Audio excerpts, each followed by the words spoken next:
tick-tock, time to rock. Good evening, good morning, good afternoon to everyone who's watching from all over the world. It's your friendly neighborhood philosopher here. And with me, I've got Jai and Daughter of Christ.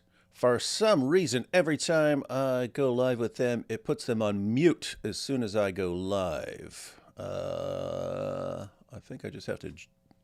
Let's see. I think I just have to click on them, and then they're live. Oh, there we are. And then... All right. We can hear you now, right? Cool. Yeah, you can hear us? Yeah. Hey, how you doing? Awesome. Yeah, we're doing good. We're always excited to be with you, David, and everyone else. So, yeah, we're looking forward to it. Yeah, hello, everyone. Another go around with Farid. Yeah. Good old Farid, the gift that keeps on giving. And it's not it's funny, I was just thinking the same about like Ali Dawah and Muhammad Hijab.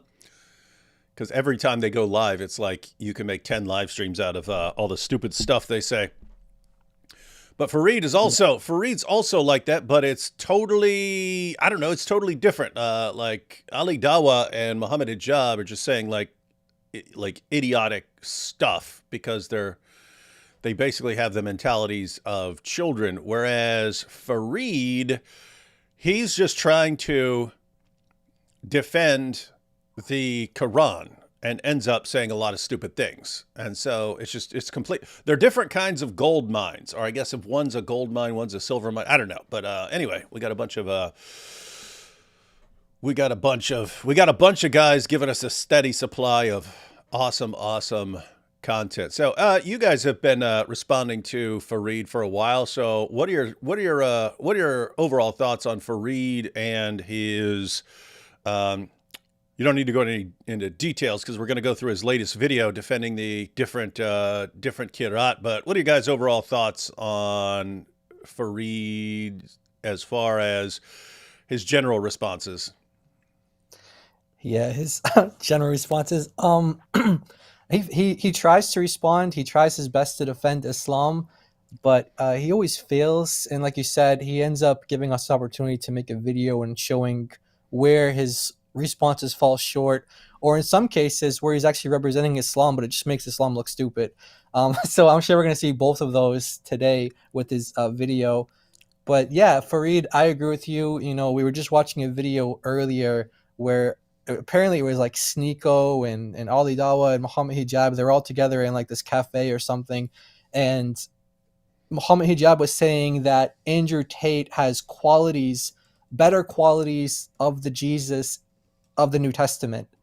And so he says things like that, and then other Muslims respond and go crazy, and we're planning on doing a stream to respond to that as well. But like you said, they're just gold mines of content to expose Islam. So yeah, I think Farid's kind of like he's very low level. Yeah, he doesn't prepare. He just does things on the fly. Like if you watch some of his responses, he just has the books behind him. He says, wait a minute, let me go get the book, let me check this, and opens it.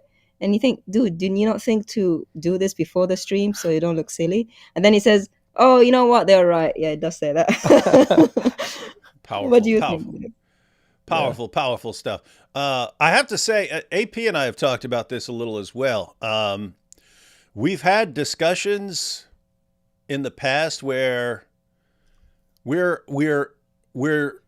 categorizing the Dawah guys based on whether these are guys we would ordinarily get along with, or if we would never get along with them no matter what they believe. Like we concluded that it wouldn't matter. Like Ali Dawah could become the nicest Christian in the world. We still wouldn't like him, just like personality wise, super annoying. Same thing with Muhammad Hijab and some of the others. It's not because of what they're saying. It's not because of the content of their message. We just would not get along with these guys. We would, personality-wise, we would clash. Whereas we have agreed in the past that Farid seems like someone we would get along with. He seems more chill and laid back, and so with him, it's just he wouldn't. In other words, he wouldn't get along with us because he's a Muslim and we criticize Islam. So if it weren't for that, if he believed something else or didn't have a problem with us criticizing Islam, we'd probably get along. Anyway, should we go ahead and jump into Farid's new video? Yes. Yeah, I just want to say though before that, I think Farid, and I've seen him say this in some of his videos.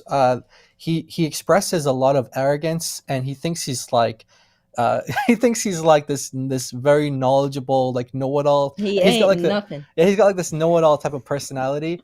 And I had one conversation with him. It was on an app called Clubhouse, and he was trying to deceive the people in the room about the different readings of the Quran and all this stuff. And they let me up on the stage or the platform to talk to him. I had a short conversation with him about it. I think it was like a half hour or something, or maybe it was actually a little longer because it switched to the New Testament sometime after that. But he what he does is he's like kind of on videos. He seems to be like more gentle and things like that. And but when he was in in person, when like or no just on the microphone, I mean, like we were kind of interacting like it's like a phone call or something like that. It's like he's not as confident in his presentation of the facts and the material, and he actually conceded on a bunch of points. Huh. So I don't know, maybe the arrogance is like a thing just for YouTube, and he just maybe, It's an act. yeah, it could be just be an act, and then maybe behind this, maybe like in real life he's like a humble kind of person. I don't know. It's Well, that's interesting because I mean that's actually good. And if he's not actually this arrogant, because I mean he's dialed it down. Like if you go back like 4 years ago, he sounded like the most arrogant person in the world. Like you dial it up. So you think that you're going to come here, David, and tell me what? Like everything he said. And then anyway, then I didn't pay attention to him for a while. And then I clicked on other videos like, oh, he doesn't sound exactly like that anymore. So anyway, I don't know. yeah. This is weird stuff. But yeah, Like it is even when he concedes a point, like he was like, okay, you got me. Put it on your calendar, put it on your wall, or something like that. He's like, he's just go very very weird. It was a really weird interaction. Salty. Yeah, he's a very salty kind of guy. But yeah. Oh, that's kind of funny. Yeah. Anyway, so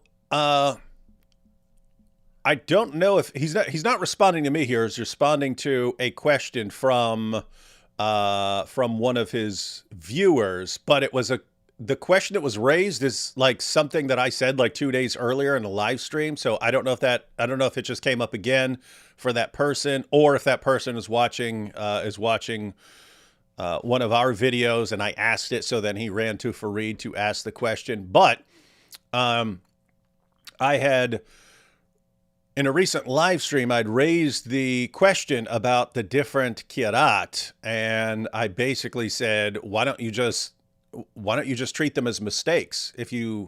When you say that they all go back to Muhammad and they're revealed by Allah, then you're attributing all these differences to Allah. You're saying that all this goes back to Allah, and He's the one who put all these differences in these different Qurans and so on.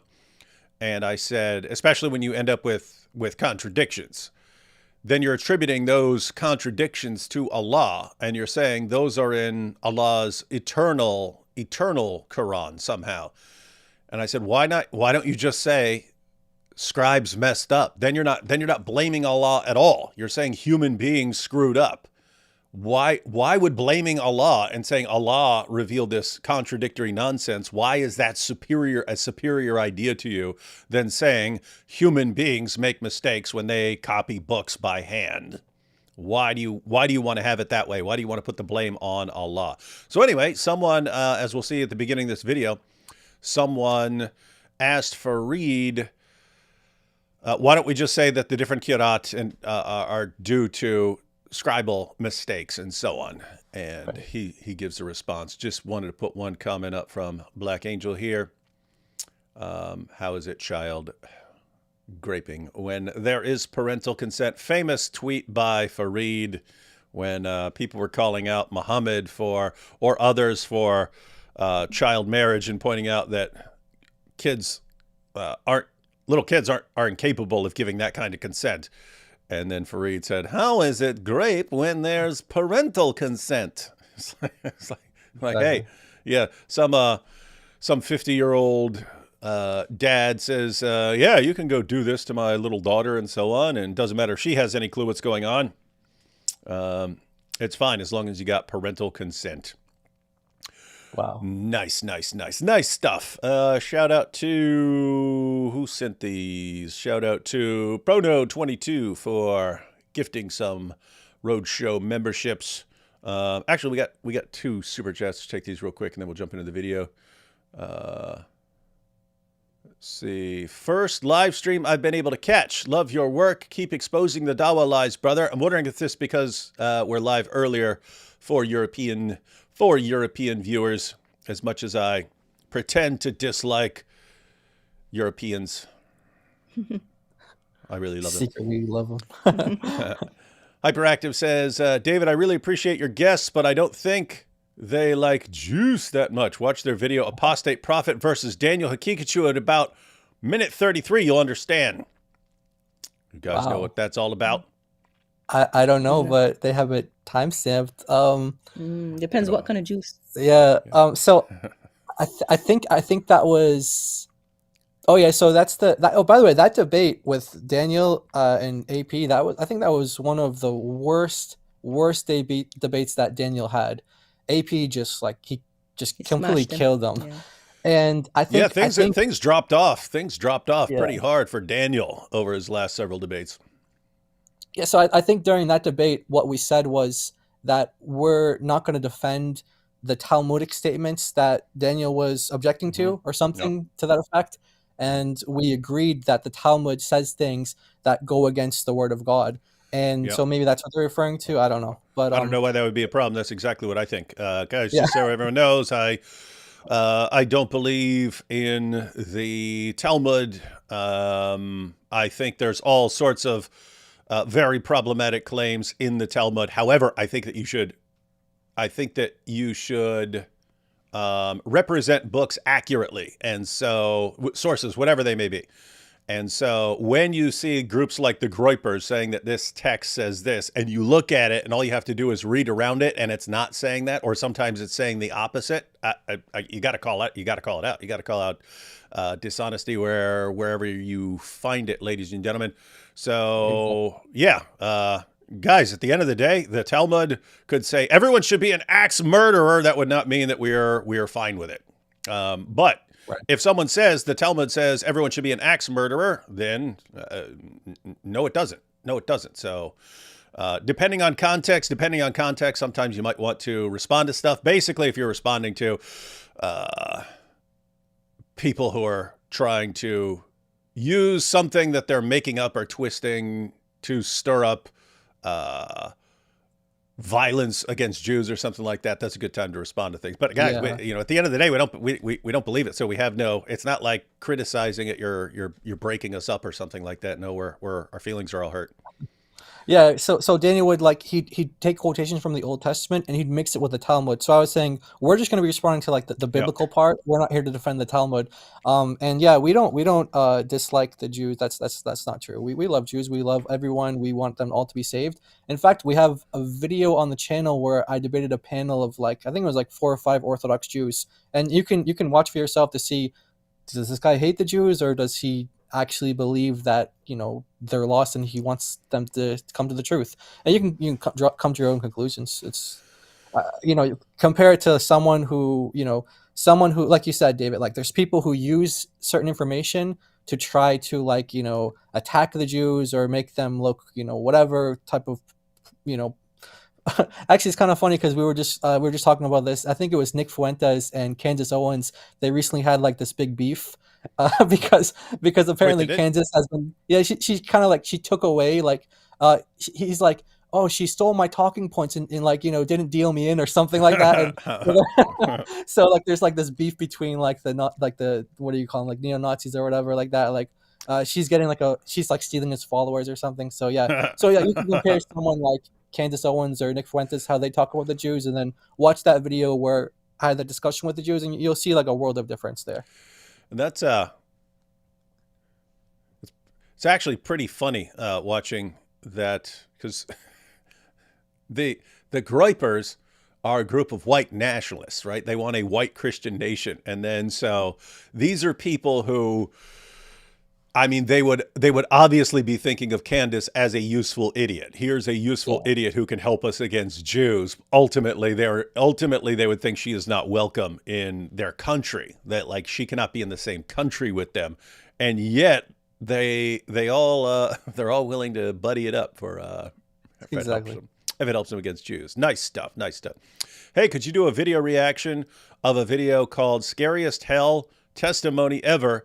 It has a green background. There's so many testimonies of hell. There's even studies on NDEs, near-death experiences. Also look up Touching the Afterlife. Yeah, those are...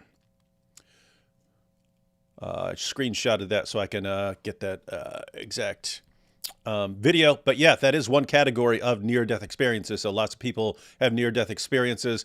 They're very common themes that, you know, you see a tunnel and you're going through a tunnel or something like this, and you're going towards a light.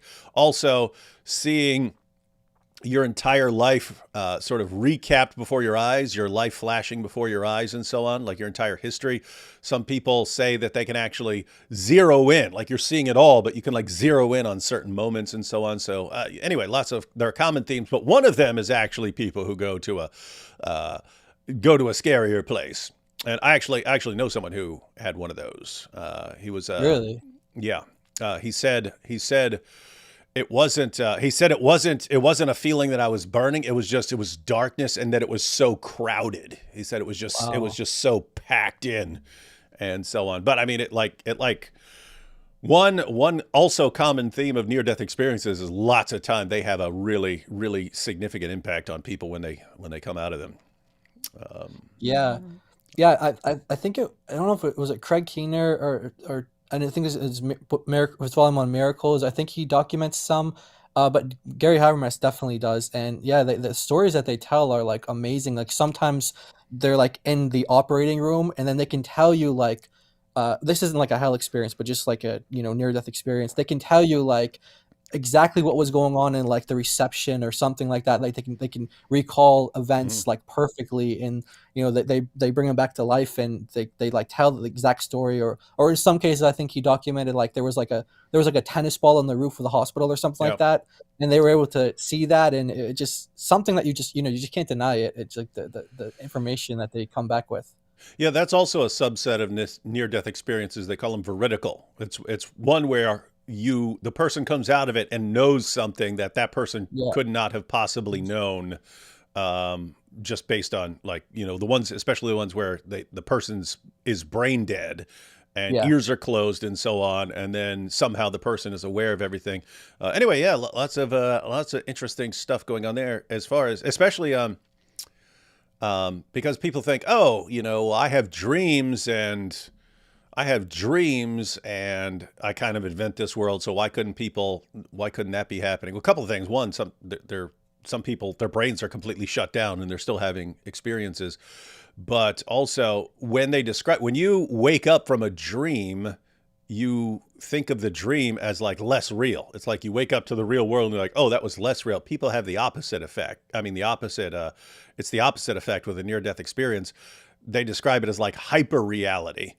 Like that's more real. And then when you come back to it, it's like you came to something that's less real. So anyway, yeah. that was wild, wild, wild stuff. Let's see.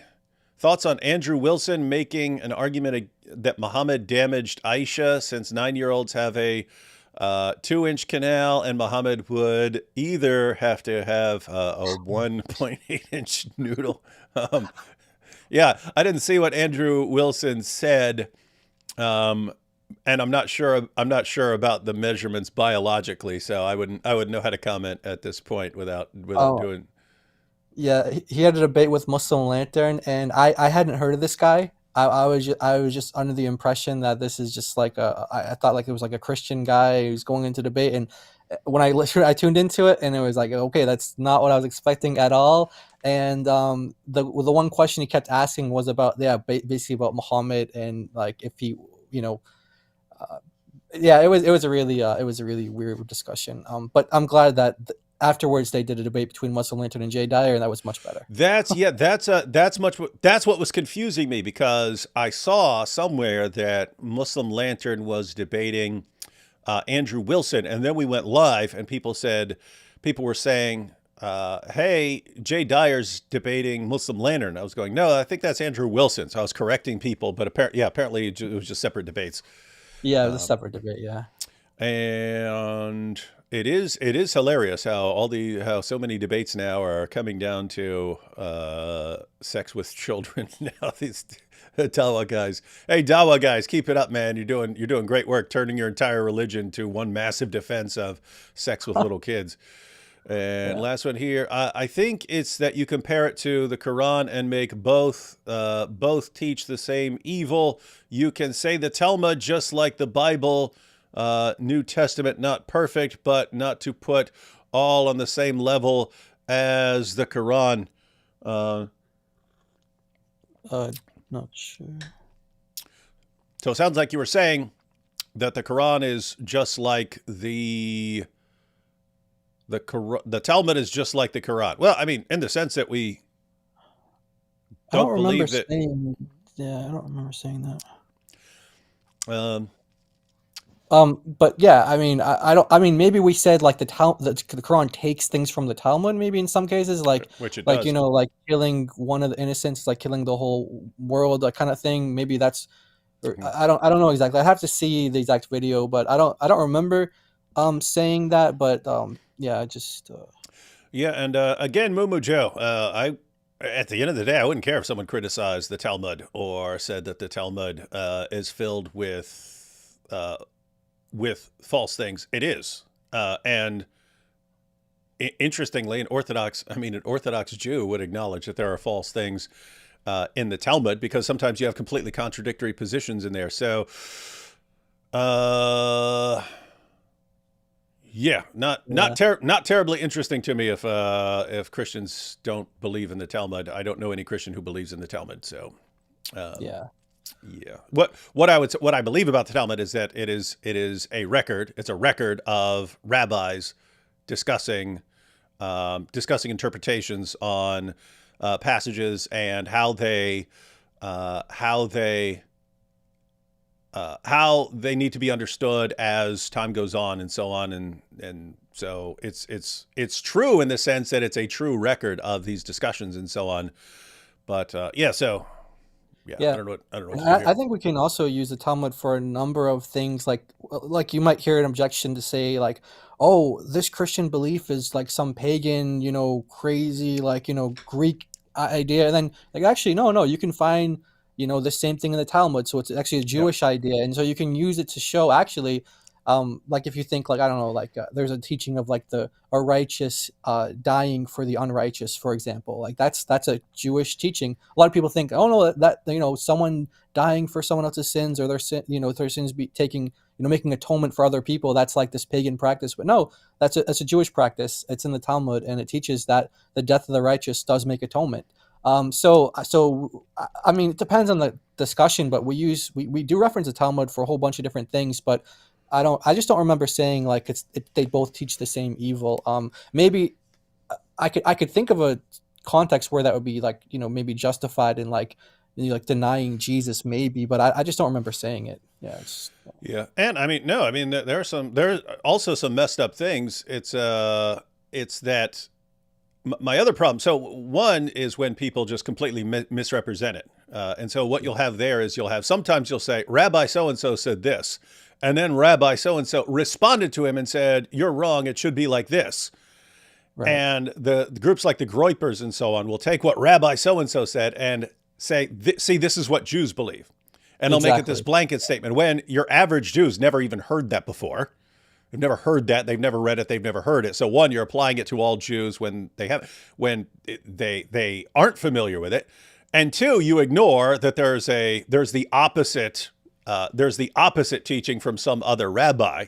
And so the point is, Groypers and Muslims, they treat it like it's the Quran, in the sense that it's just a collection of commands from God, and therefore anything you find in it is a command from God, and therefore, like something in the Quran, a Muslim would be required to believe in that thing that the Quran says.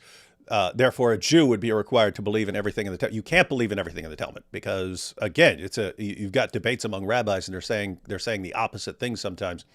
So anyway, But yeah, so guys, if anyone out there has actual criticisms of the Talmud, here's where I have a problem with that. I don't have a problem with that. I have a problem with lying about it, which is what the Groypers and Muslim apologists do. Exactly. Yeah. And yeah, on Daniel Hakikachu and his stuff, it's I mean, I said it before. I said it before he started having his losses. I've always pointed out that the Dawah guys have sort of short career spans because they come out and each one's got his new way of doing things. He's got his new shtick or something like that, and it works for a while because the Dawah guys look for some new guy who's got some new way of doing things that people aren't prepared for, and so he can score some like debate points and so on. But eventually people catch on to what the method is, and then they destroy it. So Daniel's thing was coming out and citing 27 different scholarly articles that no one's read. So when he's saying, and this article says this, and this article says that, no one's in a position to say that's not what the article. You're not familiar with the article. And so you just have to kind of take him at his word. That doesn't work forever. Eventually you run into someone who will actually read all the sources, which is what Inspiring Philosophy did. And it was massively downhill for Daniel after that because he got exposed. He got exposed as, like, apparently he reads the titles and sometimes part of the abstracts of these articles and then makes things up about them. Yeah, yeah. It's actually, I have an example of that because he referenced one of these books about, like, all these Western scholars believe that the Quran that we have goes back to Muhammad, and he referenced Sean Anthony's book Muhammad and the Empires of Faith. And I skimmed through the book, and I looked for every time he referenced manuscripts. So I decided to ask him on Twitter, because some of these guys, like, Sean Anthony, he's like very active on Twitter. So I just asked him, I said, what's the scholarly consensus or the academic consensus on this topic? And they don't say that the Quran goes back to Muhammad. They say it goes back to Uthman. That's what they say. So and then they acknowledge that other companions had different Qurans. So if you want to get that Quran of Muhammad, there's a lot of, well, did it say, like, the way that Ibn Masud said it, or did it say the way Uthman said it? Like, there's different ways to go about it, but they don't actually say what he was claiming they said. Like you said, he just says the title of a book or says the title of an article, gives the author name, the scholar, and then just, oh yeah, I said it, so there it is. But you look it up and it's not there. Like I said, I actually asked the guy himself, and he said, no, that's not what we believe. We don't believe it goes back to Muhammad. We don't believe we have manuscripts that go back to Muhammad. That's good. That's good. Lowther says, hey, David, life is treating me good, and I think God would like me to share it. That's good. Everyone else I hear from is like, everything sucks. So it's good to hear that things are good. Emitai says, as an Israeli Jew, we learned the Torah at school, but I haven't even heard of the Talmud till 18 and never read it. Love from Israel. Keep doing good. And that seems to be fairly common. Like, yeah, again, you have Muslims who think of the Talmud like the Quran in the sense that it's this collection of commands and therefore they can take anything out of it. And that's what Jews in general believe. Just like if it's something in the Quran that Muslims in general are supposed to believe this and so on. And it's just it's not true. Most Jews are not familiar with the contents of the Talmud unless it has impacted their lives.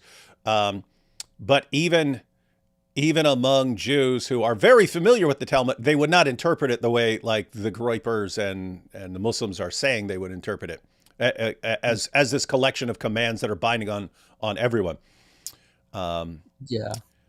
I think it just depends on also like how religious your family is. Like if you grew up in like a more religious Jewish community, they have something called Daf Yomi, which is basically like a daily page of the Talmud or something, and so they're familiar with it. But it just depends. Most of Israel is secular, so they're not like these super religious. Like the black suits and black hats and the peyot or the those kind of that's not your average Israeli. And in fact, your average Israeli is against those guys because they think that they're like backwards or something, or they're like making the country like look bad or something like that. You see a lot of fights between the your average Israeli and then like these ultra religious Jews. So when people try to paint them as like, oh, all these Jews are like this or whatever, like that's like actually there's a lot of diversity amongst the Jews, and the religious are. I don't know the exact number, but maybe like 20% or something. I don't know. Like it's not a high percentage. Yeah, no, that's the impression that I got from interacting with Jews. Is again the Groiper message is he'll go through this meme. So Nick Fuentes, he does it in a speech. He goes through this meme of quotations from the Talmud, and then he says, "And if the president of your bank believes that about you," and it's like, wait, so you think like every Jew just has these things memorized and is acting on these, when again, if you go to them very frequently, that's not what the passage is even saying, or it gives multiple comments, different perspectives of different rabbis and so on. Anyway, just not dealing with the top brass there. Review Andrew Wilson's opening. It puts Muslims in a rock and a hard place. So either Mo was too big and caused damage, or has a tiny little new angel. We'll check it out. Because this sounds funny. Since you left before AP read my super chat here again. How's it going, Joel? And what is this? David ain't no morning wood, nor is he a dry wood. His skin is tough as hardwood. He roasts jihadis like firewood. His knowledge is compressed like plywood. He's looking like flywood, and the movie will be made by Hollywood. I helped you out there. Hey, guys. Is there a mention of Muhammad's father in Islam? Yeah, Abdullah. A guy named Abdullah. Died before Muhammad was born. Possibly long before Muhammad was born. Boom Boom Room idea. Muhammad and Aisha's garments arguing with his own sock puppet, Allah turning Zionist. Oh, that's funny. Yeah, that would be funny. Arguing with his own sock puppet. The Talmud is full of contradictions. Hey, and this super chat is in shekels, so it's authoritative on all matters related to Talmud. The Talmud is full of contradictions, and it's very structured deliberately, as rabbis debate each other in even different eras, but they are presented on the same page in regard to a Torah Mishnah passage. Yeah, that's what I'm talking about. You can't possibly read it the way Muslims and Groypers think that someone is reading it. So one, you have tons and tons of people who aren't familiar with it, and then even the people who are familiar with it, who read it regularly, and so they can't possibly interpret it the way that the Groypers and so on interpret these things. All right, so yeah, we kind of got sidetracked there, ladies and gentlemen, because this is a show about the Quran, a book that is exactly like the Talmud in every single way. Yeah, Farid's gonna be watching this. He's gonna be like, "Wait, what's the Talmud? Am I gonna respond to the Talmud? What's this?" I think the last stream that we did, someone told me it was like a 5-hour response that he did to us goodness. last time we were. Yeah, so he actually went through the whole thing, and I was like, "Well, God bless you for doing that. I would never ask you to do that, ask anyone to do that." But he basically said it was like a huge waste of his time. Like he didn't actually really respond to any of the points. It was, yeah. So if you respond to this one, it'll probably be another 5-hour stream. I don't know. Oh boy, Farid. What kind of person sits around making super long live streams? I don't know. What's the world coming to? All right, we ready to jump into this? Yeah. All right. And if I recall correctly, I sort of skimmed through this last night, and Farid is drinking a lot of, I don't know what he's drinking, tea, coffee, camel pee, whatever. Who knows what these guys are drinking nowadays. But let's go ahead and check this out. Oh my goodness.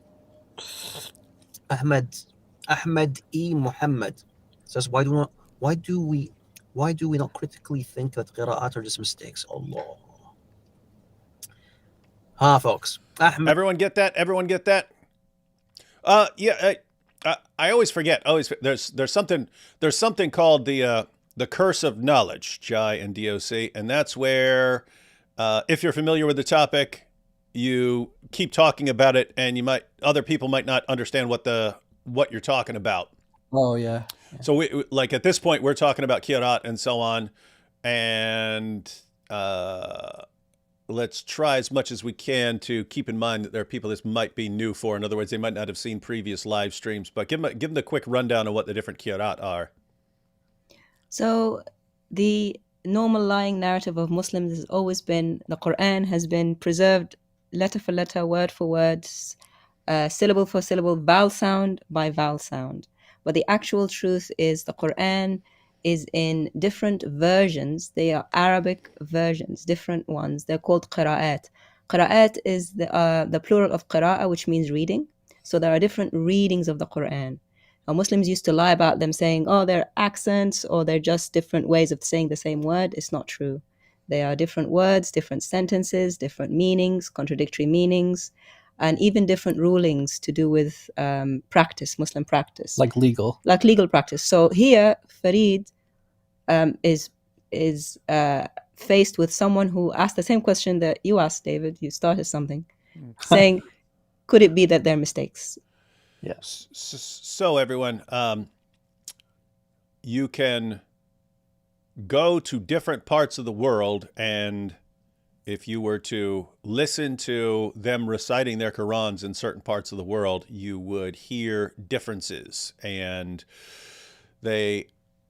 Muslims actually believe in different Qurans, and they call them the Qir'at. And after decades of Muslim da'is saying what DOC just said, namely dot for dot, letter for letter, then all of a sudden you had all these young Muslims who are confused. What are you talking about? There's different Qurans, and we have different Qir'at, and so on. And so right now they're dealing with the aftermath of Muslims. After these Muslims had been programmed to believe that the Quran had been perfectly preserved, dot for dot, letter for letter, and so on, then all of a sudden it came out that there are all these different Qurans, and their faith has been shaken. And so they're trying to figure out what's going on. And then they have people like Farid to explain it to them. In fact, just as like a way to kind of give a little bit more background on this, I just want to show an example of kind of where these differences might come from. So the history is like really, really crazy of the different readings of the Quran, because Muslims today, they believe in like these 10 readings, but actually the truth of it is that there's 10 readers, and each of those 10 readers has 2 students. And so there's actually 20. Like if you were to, have like physical book versions, you'd have 20 physical books, and they would differ. And like, some places there'd be minor differences, like little changes in pronunciation here or there. Some places you're going to have, like Daughter of Christ said, and, like there's going to be legal contradictions between what's the ruling on this, what's the ruling on that. Well, it depends on which Quran you're reading. Some cases you're going to have added words. Some cases you're going to have missing words, depending on like, your perspective of what you think the original said. Is it an added thing or something taken away? But they didn't start that way. And in fact, when Muhammad's companions were introduced to this issue of different readings, there's like kind of like a buildup, I think, in the Muslim sources, because there's one tradition that says that, for example, like you have 2 companions that come to Muhammad, and they say to him, hey, does this chapter of the Quran have 35 verses or 36 verses? And instead of answering the question, it says his face just turned red. And then Ali just answers, and he says, you know what, just read it as you've been taught it. That's what Muhammad's trying to say. I guess he could like read his thoughts or something like that. He didn't actually say anything. His face just turned red. Hey, but he didn't actually answer by the way, question. that would be that would be funny. Muhammad, does this surah have 35 or 36 surahs? Allah revealed it in both ways. Trust me, bro. Yeah, in fact, I'll put it on the screen, actually. I'll put it on the screen here, and you'll see the hadith, what we're talking about here. So what happens if I click on that down there? No, that doesn't work. I'm going to pop out of here. 1 second. All right. And, all right, what do you got here? So here we go. So Abdullah ibn Mas'ud said, we differed concerning surah of the Quran and said, it is 35 verses or 36. We went to the Messenger of Allah and found Ali conversing with him. We said, we have differed concerning the recitation. The face of the Messenger of Allah turned red, and Ali said, the Messenger of Allah is telling you to recite it as you were taught. Yeah. And there's like other variations of this, and other situations where it's like this. And this is, I think this might have been before like the ahruf was kind of made up, but I don't know. That's just my thought on it. But so you have, like, ever since this has been introduced to Muslims, you have like this confusion of, okay, is it 35 verses or 36 verses? And Muhammad he doesn't actually answer the question. His face just turns red. So you can see the confusion that comes from that. And in fact, when you do get to the topic of ahruf, which is something that's inexplainable from the Muslim perspective, they have over 40 opinions as to what ahruf means.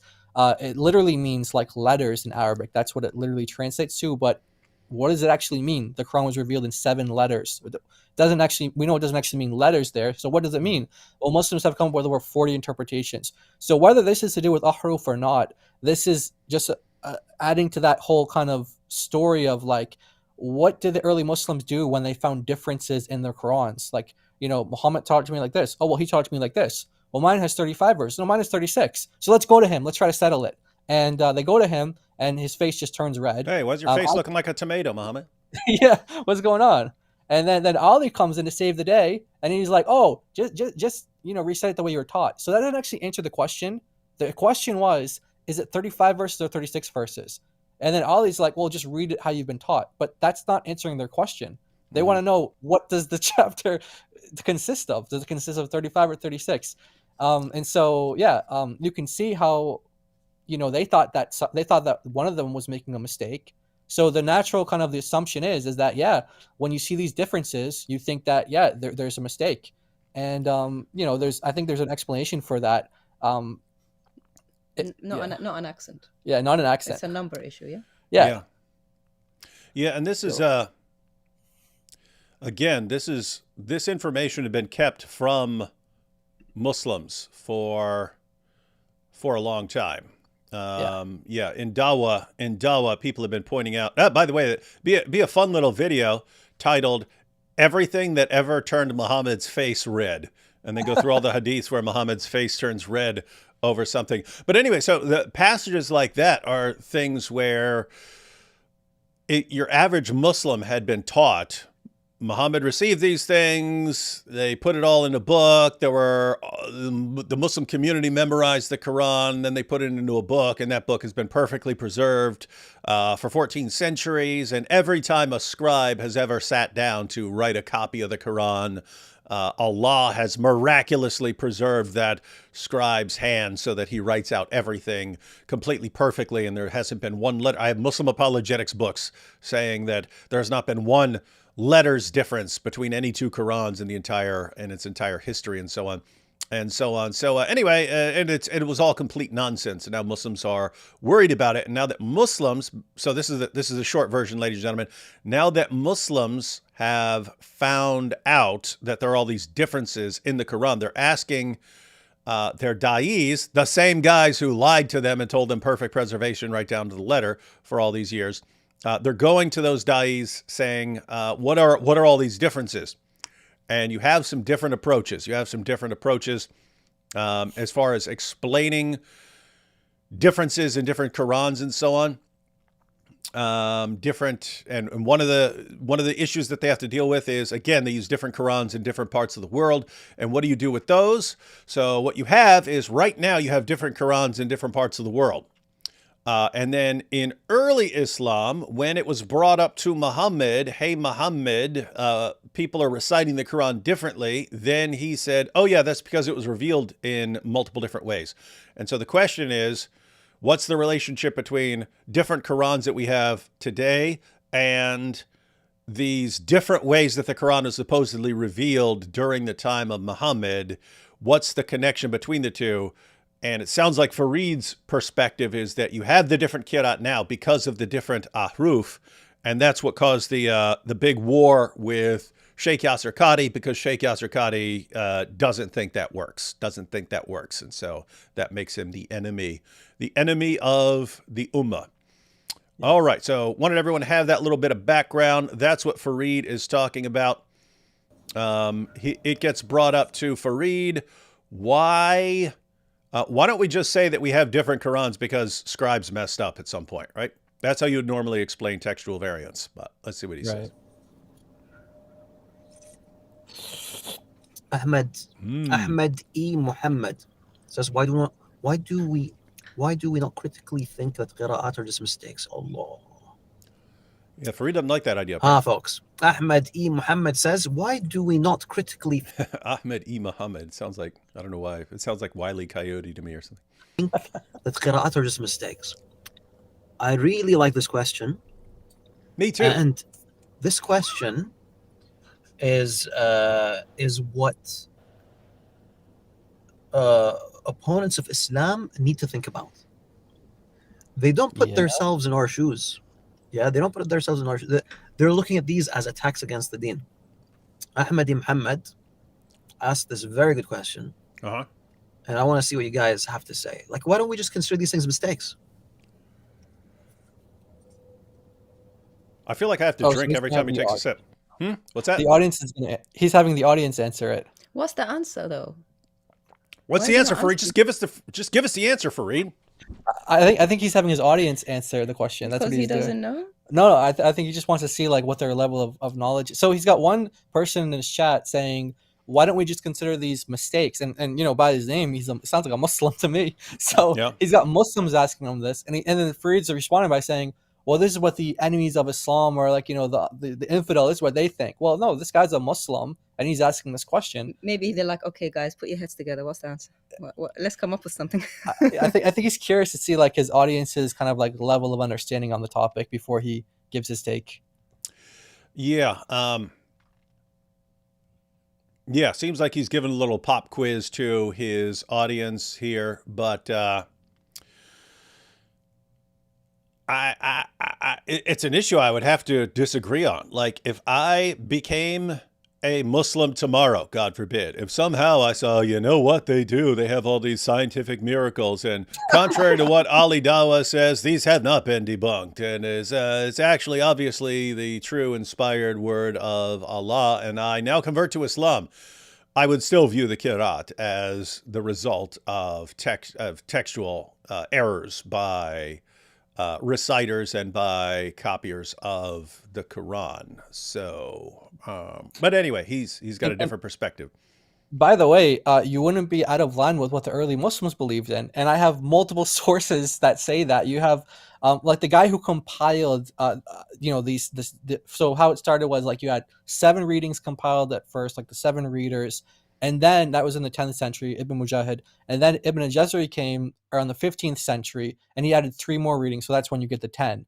And so this guy, Ibn Mujahid, who introduced these 7 readings in terms of making them authoritative across the Muslim world, he has become the kind of cornerstone of this science of Qira'at. Like, he's become the cornerstone of it. He didn't start it, but he's become like the cornerstone of it.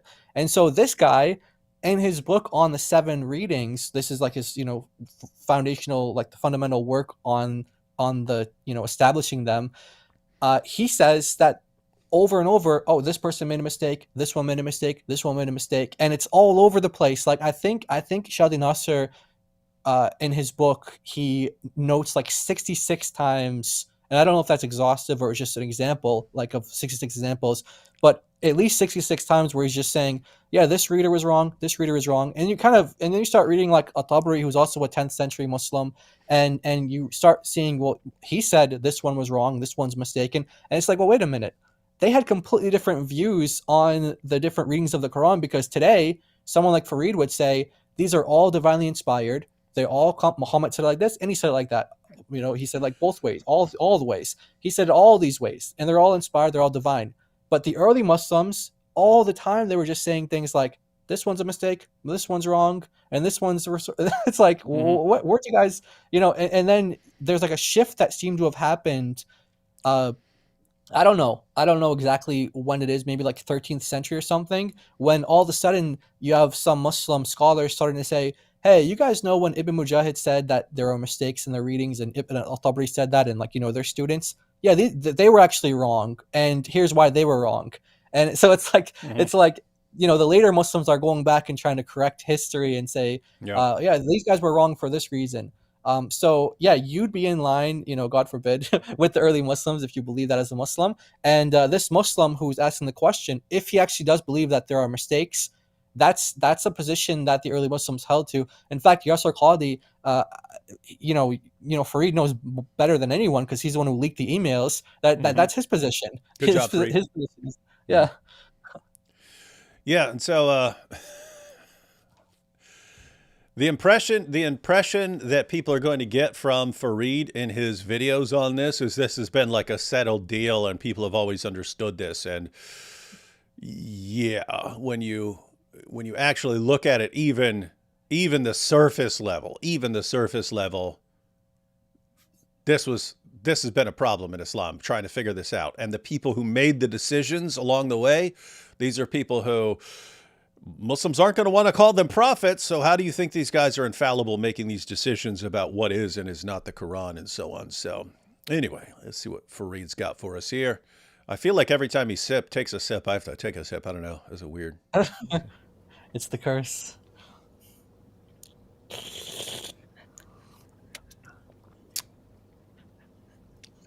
And like if you I'm not gonna say anything. I'm not gonna say anything. Good. Keep it that way. So it says because we have chains of it going back to the Prophet. طيب. That's one answer. So wait, what was that answer? Let's see. Whatever it was, it didn't sound like he was impressed by like it. if you Yeah, he said that's one answer. Just want to check out the different answers. I'm not gonna say anything. I'm not gonna say anything. So it says because we have chains of it going back to the Prophet. Because we have isnads. That's what makes it foolproof. Hey, Farid, I could make up a Quran right now and write you an isnad for it. That's one answer. It's all right. How thirsty are you, Farid? True Legion said, "What is the quest? What was his question?" The problem is, they're not listening. Yeah, True Legion. The problem is, you guys are focusing on the comments. Focus on the question. Mahmoud Sajid, I believe. Sajid. Ahmed Muhammad, you don't know anything. Oh my God. You don't know anything of basic Arabic grammar, and you're speaking about critiquing Qir'at. Whoa, that's a question. Ahmed, wait, is that Farid saying that to him, or that's the dude saying that to Farid? Yeah, no, he's reading the comments. Yeah, the chat. Yeah, it sounds like someone in the chat said that to the guy who originally asked the question, and Farid just kind of reading out his comments. So. Yeah, they think he's a Christian or something. Okay. So yeah, this whole chain thing. He didn't sound like he was impressed with that answer about that we have chains. I mean, I think Farid knows that the chains that they rely on, they're like chains of people that are like liars, fabricators, and all sorts of horrible stories about them. He's not really impressed by that. In fact, Farid knows that he knows for a fact that Hafs is called a liar over and over, and he's called a thief and a fabricator and someone who stole books and things like that. So Awesome had a bad memory. Yeah, he knows that stuff. So I don't think he's impressed by that answer. There's a song called Chain of Fools. That's what I call the chains. Chain of fools. The chain of fools. It's not speaking about Qira'at and critiquing. It's the brothers speaking about the concept. The brothers speaking about the concept in general. Prophet Muslim says because the meanings actually complement each other. That's one. Nope. we hear that too. So guys, keep in mind, for years we heard not one letter's difference. And then when people found out about the differences, then it became, but that's just because people speak different dialects. And so it's like different accents. That's what we heard. It's different accents. And so that was the new explanation.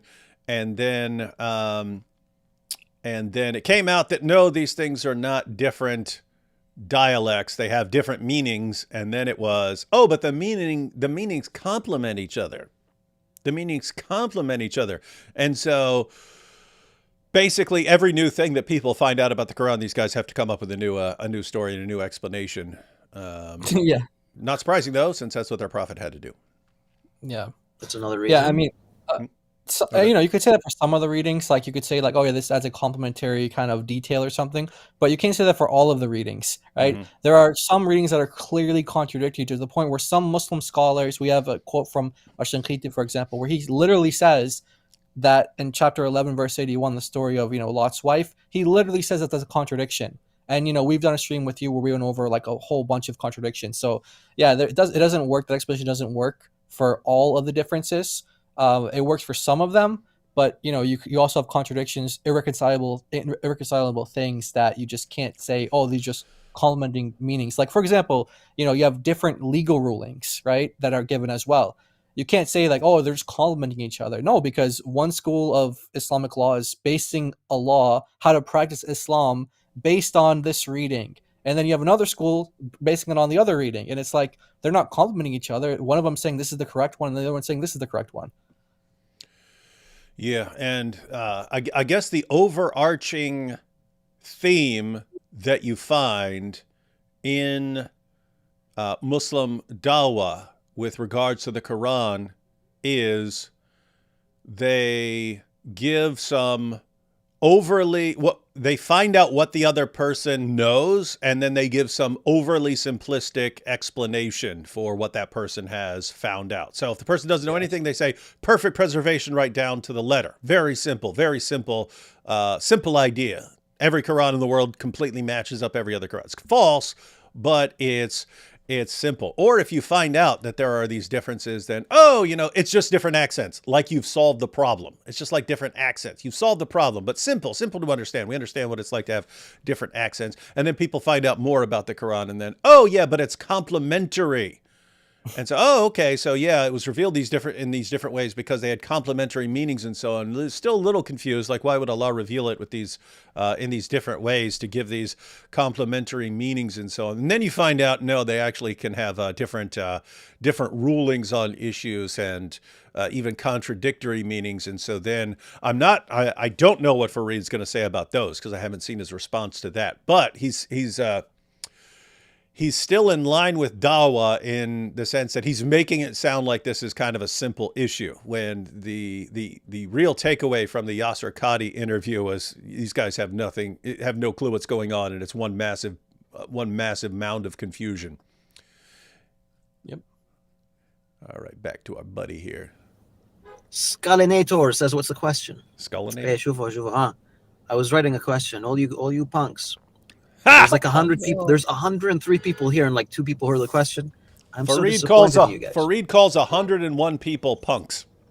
Punks. Muhammad says Quran is transmitted with Tawatur. That's another one. Ooh, He's still not impressed. He's still not very impressed. easy way of approaching it. There's a very easy way of approaching it. Yeah, and the easy way of approaching it is because I say so, and I'm the Dawah guy. And that's what you're supposed to do, Muslims. You're supposed to believe whatever your Dawah guys say. Yeah, just repeat after me. If Repeat. there was one answer, why are there so many different answers from the Muslims? Yeah. Farid's going to give the super official answer. Let's see.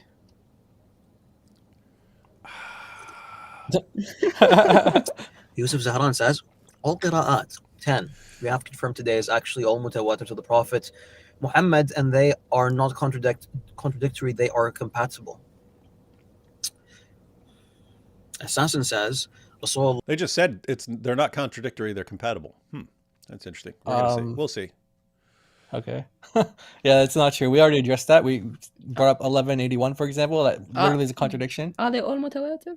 And they're not. They're not true. I mean, this idea, I don't think you can find that concept for like the first 5 centuries of Islam. This idea of like tawatur, in being introduced to the Quranic readings and things like that. You don't see that. That's a later innovation that they kind of came up with. But the early Muslims, like At-Tabari, for example, he never said anything about like tawatur, and So that, by the way, this idea of like tawatur, this means that something has so many narrations or so many chains for the same exact thing that it's just undeniable. It's like, the sun setting, for example, as like, you have so many different people reporting the same thing from all different areas or whatever. It's just undeniable. But which actually, is not even all Sahih Hadith and Mutawatir, only like a very small percentage of yeah, Hadiths, even from Sahih or Mutawatir, you're talking like less than 5%. Yeah. yeah, So on that issue, so we know what that means with regard to different hadiths. So when he's talking about different Qir'at, is he saying that each one of the 10 is known from so many different chains that what like how, again I understand it with hadith. What's he saying about it with regards to the Quran, applying the same thing? That's what he's saying. That's what he's saying, that all these 10, at least that's what one of his answers from the chat said, that all 10 have the same number of, huge number of narrations or transmission chains from so many people for all the 10, which is impossible and it's not true. yeah. But we don't have them. Yeah, he actually doesn't believe that though. Like he doesn't actually believe that there are traceable chains for that. He just takes it by faith by saying things like, "Oh, all the Muslims of this region, they recited the Quran like this, so therefore it must have been." But he doesn't actually have the chains. Like he doesn't have. So, for example, there's Ibn Jazari. He used to have this position. He's that 15th century scholar that Muslims call like the giant of Qira'at studies. He's like the so-called giant of that field, and he used to hold a position that all the readings are they have like tawatur, they're all mutawatir. But actually he changed his opinion and later on, and he said no, actually they couldn't have been, and they've only been narrated to us through single ahad transmissions. They're not mass transmitted to that level. And he actually said for all, like, let's say if you get the 10 qira'at all together, and let's say you have like let's say in like one sentence there's only like, let's say, a couple of words have variations, but for the ones that have all agreement, you could say like you have you have tawatur on those particular words. But for the ones that differ, you don't have that. And so and he also argued that if you have tawatur for something, then you don't need other things. Like they have other criterion for what makes like the the Quran like what the Quran is. It says they need to like align with the Uthmanic codices, like the script of Uthman. It needs to like align with Arabic grammar, agree with Arabic grammar, etc., etc. So if you have those are just two, but there's three criterion that they use. But if you add the fourth one of tawatur, it's like you don't need the other ones, because if something's tawatur, it doesn't need to align with Arabic grammar or not. It's like this is something that just apparently just self-evident because so many people have known it. So the giant of these studies, and like I said, early Muslims didn't believe this for the Quran. In fact, I have a video here. I have a video here from Muhammad Hijab during the interview with Yasser Qadi, and he says that, yeah, and he says that his scholar Akram Nadwi doesn't believe that the Qira'at are mutawatir. Check it out. Listen to this.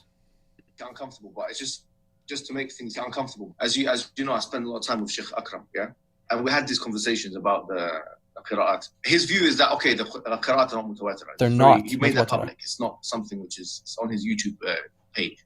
Many people for many years, if you look at the early times you had of, I don't know, Tabari, whatever, it's clear that the question of Tawatur was not always a straightforward one with all 10 Qira'at. So there you go. His scholar, his Sheikh Akram Nadwi, doesn't believe that the 10 readings are mutawatir, and he said that the early Muslims, this wasn't a straightforward question. So they're not mutawatir. Yeah. Otherwise, there would have been agreement on everything, and there isn't. You don't find that. Yeah, and that's kind of my issue with Farid. Again, they just give all these overly simplistic responses to things, and they pretend that this is just really straightforward and simple, and it's a mess. It's a total mess. And anyway, I don't know what to do. So anyway, the point is, if you watch Farid, he's sitting there answering these questions, and by the end you'll get, oh yeah, Muslims have this figured out, and Muslims are all on the same page, and Muslims understand this, and this is pretty easy to understand, and all this goes back to Muhammad. And it's complete nonsense. Even if Farid wants to say this is what he believes, representing it as this is so clear, and it most certainly isn't. Yeah, and another example to show that Muslims don't have this, this concept of tawatur, it's like a joke because today, to this very day, Muslims can't agree on whether the Bismillah is actually a part of the Quran or not. So you have like the Malikis who say that the Bismillah is not a part of the Quran at all, except for like the one time it appears in chapter 27, verse 30. Then you have the Hanafis who think that the Bismillah is not like a verse in and of itself, but it's just kind of like a chapter divider. So it's not like a verse, but it's like more like a chapter divider. And you have other schools that say different things. We have a quote here from Sheikh Ashankiti. We referenced him earlier, where he admits that there's a contradiction in chapter 11, verse 81 between the different readings. But he says the scholars differed concerning the Bismillah, which is in the name of Allah, at the beginning of every surah, or only at the beginning of Al-Fatiha, or is it not a verse at all? So he doesn't even. So he doesn't know. So again, imagine if like Muslims are saying that, hey, the Quran is so we know exactly what the Quran is, but yet they don't even know if Muhammad said this as part of the Quran or not. They don't even know if he said this was part of the Quran. And I think Daniel says that, actually. I think I have a clip of Daniel saying that. Let me just see what this clip is. It's literally the first line when you crack open the Quran is Bismillah. Yeah. And they don't know if it's part of the Quran or not. Yeah, I think Daniel admits it here too. Let's see. He does. A very well-known disagreement is on the Basmala. Bismillah. Is that part of every surah of the Quran? Is it only part of Surah Al-Fatiha? There is a well-known disagreement among the schools of thought on this. Yeah, see? There you go. So again, we have complete knowledge of what the Quran is. Okay, is Bismillah part of the Quran? Oh, we don't know. Some scholars say it is. Some scholars say that it's like you just say it for a blessing. Some scholars say it's a chapter divider. So they don't even know if the Bismillah, like in the name of Allah, if that's part of the Quran or not. But yet, Muslims have this knowledge of, we have these chains that go back to Muhammad. We know exactly how he said the Quran. Okay, so did Muhammad say the Bismillah as part of the Quran or not? Oh, we don't know. Some scholars say yes, some say no. So where is this tawatur then? Where is this mass agreement? Yeah, this is again, everything is massively, and I would say deceptively oversimplified. In that you've got a crowd of, and I'm not just picking on Farid here. This is Dawah in general. It's a person finds out something that conflicts with what the Dawah guy has told them in the past, and they'll ask for an explanation, and then you give them the new, overly simplified explanation based on the new information that this person has. But the requirement is you always pretend like this is simple and easy to understand and that everyone agrees on this, when it's just not the case. It's just not the case. Dawah, ladies and gentlemen. Said Allah revealed the Quran in seven Aruf. So that's what. So that's about it. When it comes to that, it's a good answer.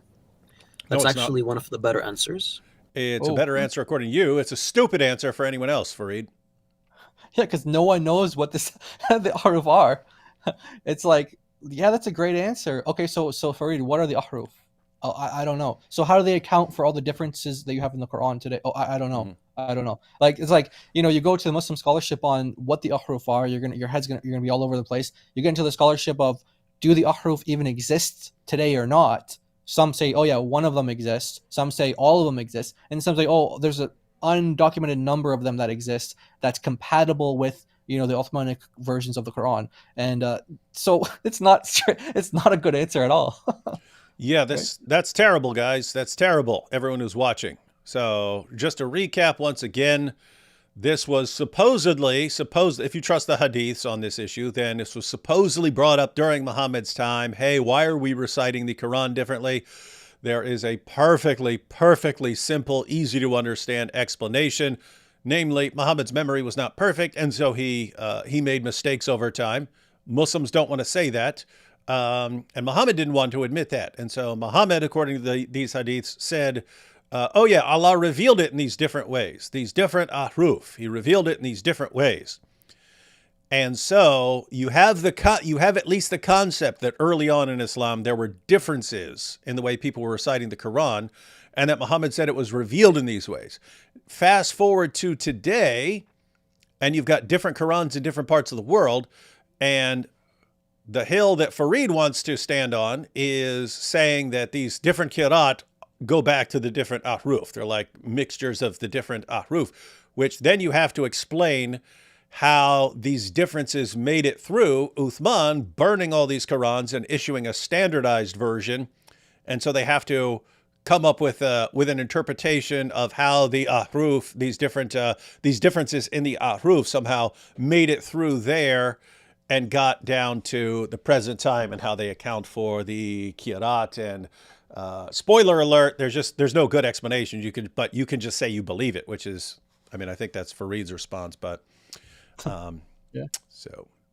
And that's what Yasser Qadhi was saying when he said the relationship between Ahruf, Qira'at, all these things, like that's where the standard narrative has holes. Yeah. That's what he was talking about. So and Farid, again, he knows that better than anyone because he's the one who leaked the emails. So he knows that. Yeah, but so he guys, wants to deceive his audience. Yeah. Yeah, so guys, Jai's pointing out there that when Yasser Qadhi's famous holes in the narrative, his famous holes in the narrative interview, that was not simply about differences in Qurans and so on. Like lots of people took it that way, and we kind of made fun of it for that because it was still the by far the dominant view among Muslims that the Quran has been perfectly preserved right down to the letter.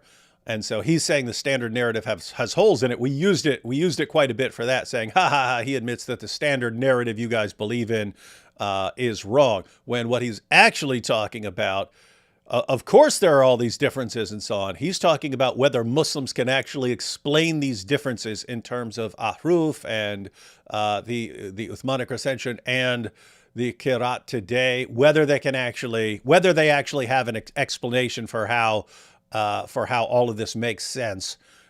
And him pointing out that as Muslim scholars will act like this is a settled issue. And he said non-Muslim academics are crossing these lines that we don't cross and saying, hey, this explanation doesn't work. You know it. And he says famously, and they're right because they're quoting your own sources. In other words, when Muslim scholars come up with an explanation for how you ended up with these differences, and they say, yes, this all goes back to Muhammad somehow, then what Yasser Qadhi's pointing out is, then when a non-Muslim comes along and says, actually, that doesn't work, let me show you, I'll show you from your own sources why that explanation doesn't work, he's sitting there going, we all just accept this explanation of this thing, and we know these guys are right because they're quoting our own sources to us. And so that was Yasser Qadhi. Yasser Qadhi came out and admitted that they can't explain these things yet. He's still working on an explanation, but the key takeaway as far as what Farid is saying here is Yasser Qadhi didn't believe that you can just explain the different Qir'at in terms of the seven Aruf and so on, and that is enough for Farid to want to expose him.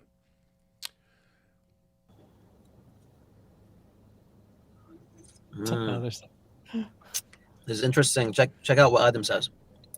Wouldn't it be funny if after each sip he went, that would have been funny. Do that next time, Farid. The concept of Qira'at didn't develop gradually. It was there from the start, and everyone acknowledged it. It's a good answer. Yeah. It's a good answer. Wait, he says it's there from beginning and everyone acknowledged it? Hang on. Wow. This is interesting. Check out what Adam says. The concept of Qira'at didn't develop gradually. It was there from the start, and everyone acknowledged it. It's a good answer. What? That's a good answer. Well, the concept of Ahruf is there. I mean, I'm not entirely convinced that we trust the Hadith on this issue because we know that tons of Hadiths are being fabricated. So it's always possible that later Muslims are trying to explain why they have different Qurans, and then they just write a Hadith where Muhammad says, oh yeah, it was revealed in a bunch of different ways. But it does sound like something that Muhammad would have said when differences are brought up to him. And it fits in with other Hadiths about Muhammad's memory not being perfect and so on. Hey, look at Farid here. Looks like he's asleep. Yeah. Yeah. Hey, Farid. Hey, Farid, next time you make one of these videos, and it's like, let's say 10 minutes or something like that, you make a video and you're just sipping on your coffee or tea or camel urine or whatever, do this after each gulp. Do this. Go. Do that. And if you do that in one video, I won't make fun of Muhammad that entire day. If I see that video, I won't make fun of Muhammad that entire day. So you can save the Ummah for one day from David Wood's attacks on Muhammad. But you know what he'll do? He'll do it every day. Yeah. So that no, just that one day. It's a one day offer. It's a one day offer, Farid. And if you don't do it, then how much do you really care about your prophet? Ooh. He doesn't look like he cares so much. Look how he's leaning back. Like look at that. Look at that arrogant look, trying to be Muhammad hijab here. So he thinks this is a good answer to say that, oh yeah, all these different readings have been around like since the beginning or whatever. Like, how I don't. So the initial question was like, why don't we just say that these are mistakes? And he thinks a good answer to that is, well, they've been around since the beginning, but that doesn't answer the question. Like you can think of any situation where, like, from the beginning, these guys have been making, whatever mistake. And you'd be like, oh, well, these guys have been repeating this mistake since the beginning of their business or whatever. It's like, well, that doesn't mean that it's like, it's something that they intended to do. It just means that, they're making mistakes since the beginning.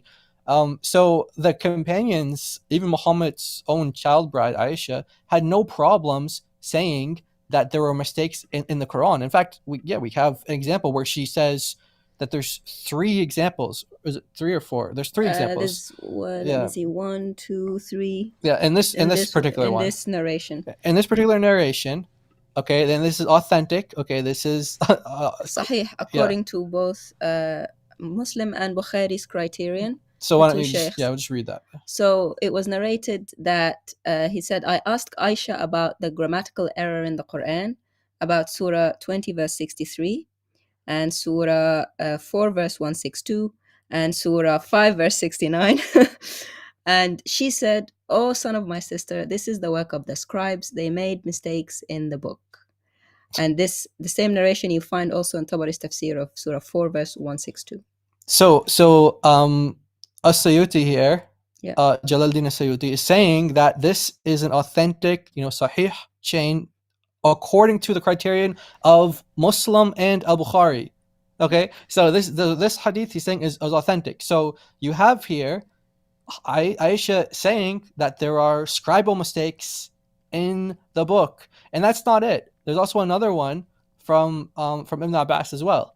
Ibn Abbas as well says, we have this one here as well, which again, this is authentic chain. All of these are authentic according to the narrators of Bukhari. Yeah, so he would recite a verse as أَفَلَمْ يَتَبَيَّن, which is you don't find in the house today. Yeah. It's actually written as أَفَلَمْ يَيْأَسْ, did they not despair? So instead of writing, did they not make it clear, they wrote, didn't they not despair? And what was his reason for why he recited it that way? The scribe wrote it whilst drowsy or sleepy. The scribe was sleepy. So guess which one that the Hafs Quran has today is the one that was written when drowsy. Sorry, there's a little typo here. it's the one with أَفَلَمْ يَيْأَسْ, which means did they not despair, which is completely different meaning. Yeah, so again, maybe here we have Aisha saying, maybe Hafs got sleepy. Well, he was a liar. So whether he was sleeping or awake is a liar. Yeah, and so here you go. This is Ibn Hajar. This is another one like this. Again, it's authentic. So we have 2 examples here where you have Ibn Abbas.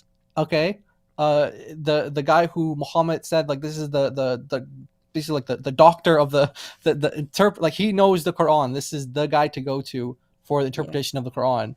Okay, and then you have Aisha as well. Which what do the Muslims say? Like half of the knowledge half of the religion comes from Aisha. That's according to Muhammad. Okay, so half of the religion comes from her, and then this is your best interpreter of the Quran, and they're both saying that there are scribal mistakes in the Quran, and these are both authentic reports. So, yes, Farid, these different readings have been around since the beginning, but your early Muslims, including companions, including Aisha, including wives of Muhammad as well, said that these are mistakes. There's errors made by scribes. By the way, this is Surah 13, verse 31. The not despair thing. Yep. And David? it's interesting because if I recall correctly, Farid's ultimate response is going to be that you don't attribute these differences to mistakes because that's not orthodoxy. Right. And it's like, oh, okay, so what are all these early Muslims were all a bunch of heretics, I guess? Interesting. Well, you know what? Ibn Taymiyyah addresses that, and he acknowledges, like, some of these differences that we brought up. He acknowledges that you have early companions who would say things like there are mistakes in the readings, or there's corruption in the like errors in the from the scribes or whatever. And Ibn Taymiyyah says this is the excuse that they give. They say, you know what? Allah doesn't hold them accountable for that because it wasn't made known to them that this is all like mutawatir or whatever it is. Like, so Ibn Taymiyyah, yeah, he knows more than the companions, more than the wives of Muhammad. So yeah, that's their kind of funny excuse.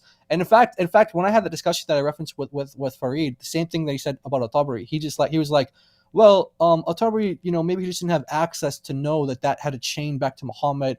So he was just kind of being, he was leaning on the side of, what was he saying? Like trying to be safe or something like that. I said, well, wouldn't it be safe for him to say that it's actually from Muhammad rather than say it's not from Muhammad if it's actually like the Quran? Like he's saying like this is wrong. And according to Farid, what he's saying is wrong is the Quran. It's one of Allah's, divine readings. So by denying that, he's denying the Quran, which today, that would make you outside of the fold of Islam. But back then, he's like, oh no, he just didn't have the knowledge. He didn't know. But yeah, so Farid knows, but Aisha didn't know, and Ibn Abbas and Ali, and all these other people didn't know. Okay. Take a couple super chats real quick, and. Oh, in the Talmud again? No, that wasn't what I was laughing at. I was just laughing at this discussion about all this confusion and them. And we've got all this figured out, and we all know this, and it's like you guys are in the entire time, from the time of Muhammad down to the present. It's an endless series of trying to make up explanations for the differences. And then you just look at this, and it's like they made up this explanation, then they made up this one, and then they made up this one, and then they made up this one, and then this guy came along and they said, yeah, let's just do that, even though that guy has no authority to make those kinds of decisions.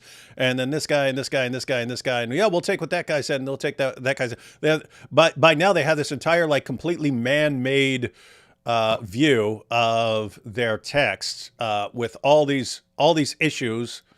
And all these interpretations contradict earlier things and what the companion said and so on. And they just expect us to just take this and say, wow, what you're saying to us right now, Farid, that's what we take as orthodoxy. It's like it's insane. It's weird stuff. Anyway, Nicola here says, what is your opinion on comments about our Lord Jesus in the Talmud? Some of the stuff I read seems really vile. Greetings from Croatia. Keep up the good work. Yeah, a couple of things. One, again, don't believe in the Talmud. So if it says something false about Jesus, then it says something false about Jesus. Two things that are interesting here is sometimes when I'll see a reference from the Groypers or something, I'll look it up and I can't find a word about Jesus in the passage. And so sometimes they are made up. And other times it's kind of understandable in that you had certain people during times when they're actually being persecuted by Christians and so on. And so, you would understand why people want to say something mean about Jesus. But at the end of the day, keep in mind, it's what a rabbi said. It's what a rabbi said. And so do you want to say, therefore, all Jews believe this or something? Because that's what the Groypers do. They'll say, look at this thing that the Talmud says. You see, that's what Jews believe. And you can talk to Jews and they're like, they've never even heard of that and never even thought it. And so again, if you want to criticize, it's very simple to criticize something in the Talmud, especially if it's something like bad or a command for violence or something like this. If you want to criticize it, you say, hey, here's what Rabbi so-and-so said. And therefore, if you are a Jew who is an adherent of Rabbi so-and-so, and you always go with his interpretations on things, shame on you, because that's a messed up passage. What you don't do is say, this is what Jews think, right? Because then that's saying something that's false at that point.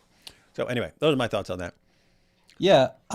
I want to say that there's actually people who say that, like, yes, Jesus is spoken about in the Talmud, but not everywhere that, people think it's Jesus is, like our Jesus. Like they say, like, if you put him with like the other rabbis or the other people that he's speaking to, some of them date like 100 years before Jesus, some date like 100 years after, something like that. So Jesus is definitely spoken of in the Talmud. He's definitely spoken of negatively, no doubt about that. But not every reference to what people say is Jesus is actually like our Jesus. That's you can make that's I think that's a fair statement to make. But yeah, it definitely does say negative things, and obviously we would disagree with it. We're like David said, like we're Christians, we're not rabbinic Jews, so we're not like bound to believe in it. But if people misrepresent it, then we can correct their misrepresentations. Or if they said something true about it, we can say, yeah, well, that's true, and we don't agree with it. We don't have to agree with it. And along these lines,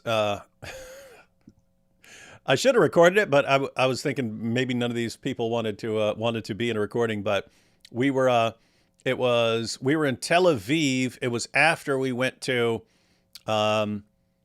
this sort of panel discussion, and anyway, we were hanging out with several people afterwards, and I was on one side of the table, and there were a couple Jews there, and I was telling them some of the Groiper meme stuff.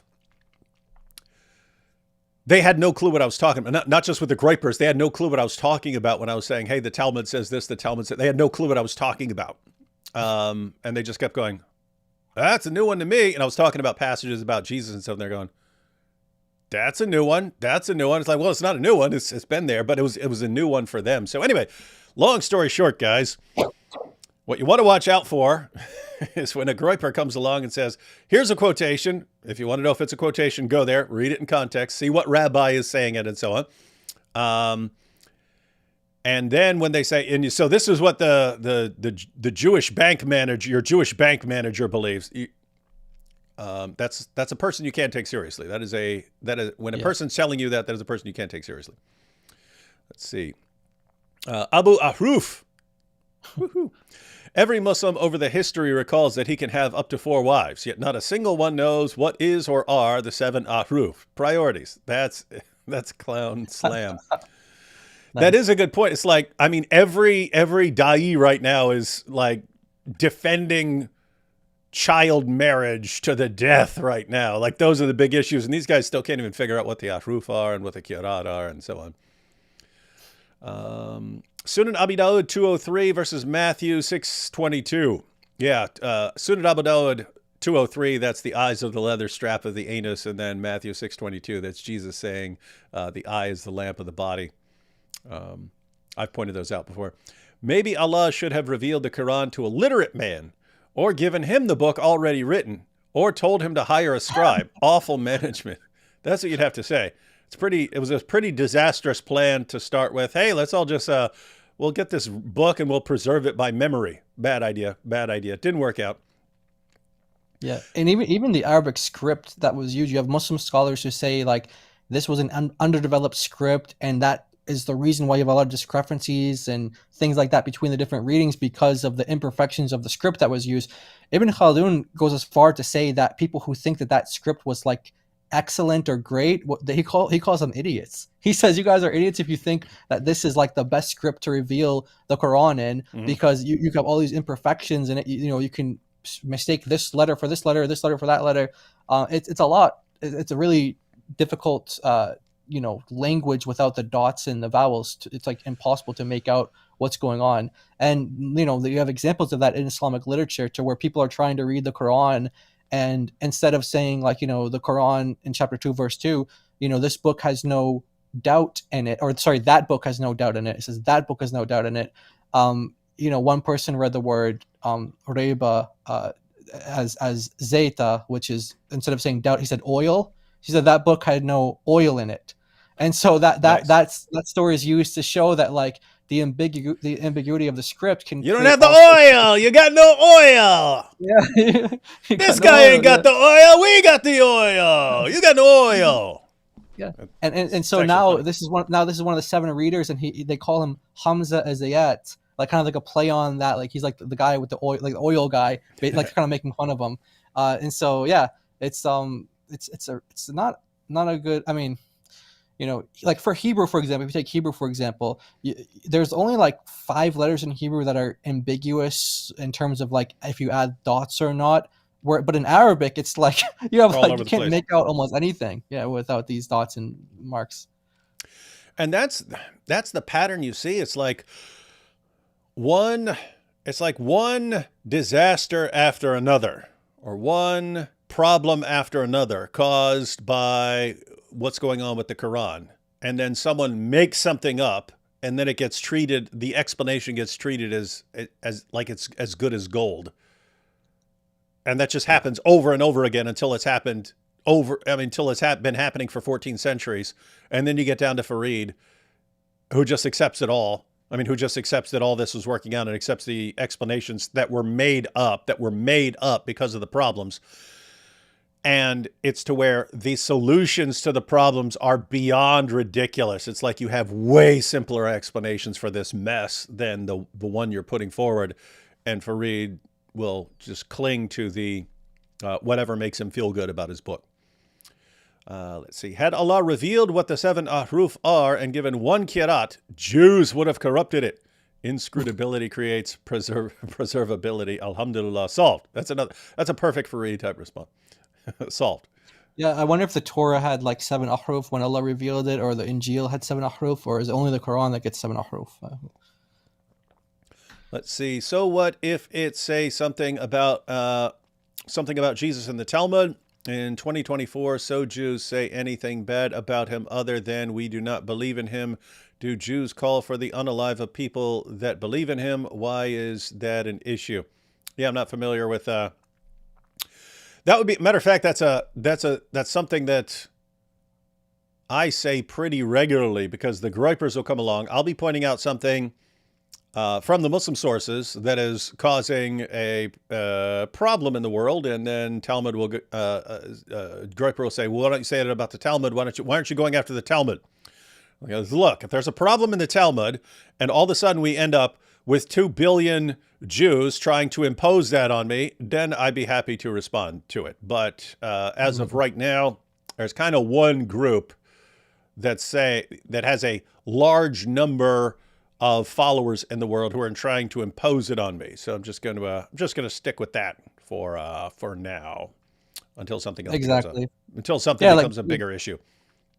I think we were trying to figure out what this. We're not familiar with the term groiper, but we kind of made out like what it means based off of how you're using it, and we've run into people that are like that, and they'll say things like, "Oh yeah, the Jews would kill you guys for believing in the Trinity because that breaks with the Noahide laws. You're making idols, and you have 3 gods." And they say all this stuff, and it's like, okay, even if you can like prove that from Jewish literature, because there's a debate in Judaism whether or not the Trinity is considered idolatry or not. Some of them say that there's a category called like shatuf, which is like, it's like an allowed kind of I don't know. It's not exactly breaking monotheism. It's like, it's a debate that Jews have.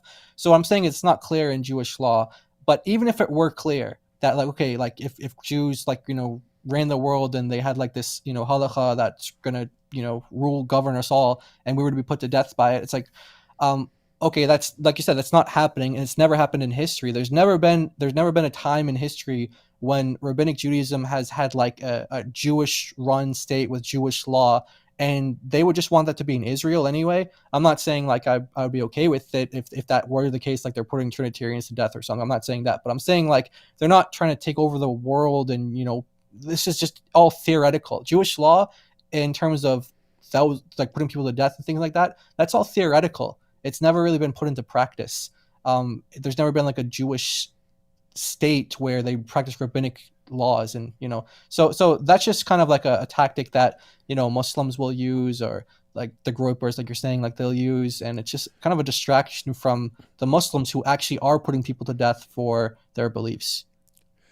I like this griped in the brain here. I might start calling them the groipists. I think that sounds funnier to me. Groipists sounds better than gripers to me. Anyway, back to Farid here. I like that. Let's carry on. Hey, he likes what we else? said. So far, no one said what I have in mind. So he's playing like a guessing game. Like, who can guess what I'm thinking? Mahmoud says, all the qira'ats I read are all the same in meanings. Well, yeah, Mahmoud, I gotta disagree, bro. Ha ha! I Oh, gotta disagree. Whoa! Did everyone catch that? So Mahmoud said, hey, I went through some of the different Qir'at, and they all say the same thing. It means the same thing. And then Farid, oh, wrong. You don't know what you're talking about. They don't have the same meaning. Let's back this up. Here we go. Mahmoud says, all the qira'ats I read are... You know what'd be funny? I don't know why.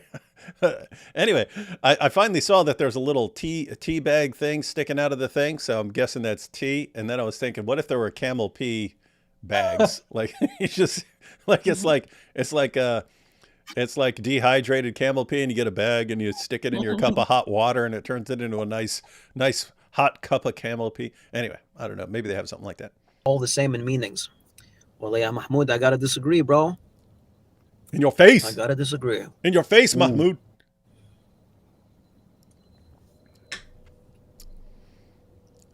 I feel like if I cut out all the pauses where he's just reading and all the tea sips, that this video would be like 2 minutes long. yeah, I think so. Assassin says, secondly, it is a miracle because it shows the Quran preserved in different areas by multiple people. Yeah. It's a miracle. It's a miracle that there are all these differences in the Quran. Okay, so wait, let me get this straight. Giant DOC. When there were no variants in the Quran, that's what we're told. We're told there are no variants in the Quran anywhere. They're all exactly the same, dot for dot, letter for letter. We were told this is a miracle. And then it came out, actually, there are all these differences in the Quran. And it turns out that's the miracle. So if the Quran's perfectly preserved right down to the letter, that's a miracle. If there are all these variants, that's the miracle. It doesn't matter what the case may be. 0 variants, 1 trillion variants, it's all a miracle. This is that kind of gives you an idea. That kind of gives you an idea of what you're dealing with here. These are people who just call anything a miracle. We'll just call anything a miracle. This is wild stuff. All right, Farid. Okay. Bin Khadim says, because they're not mistakes. Best answer, Bin Khadim says. Just believe me. Just trust me, bro. My view, inshallah.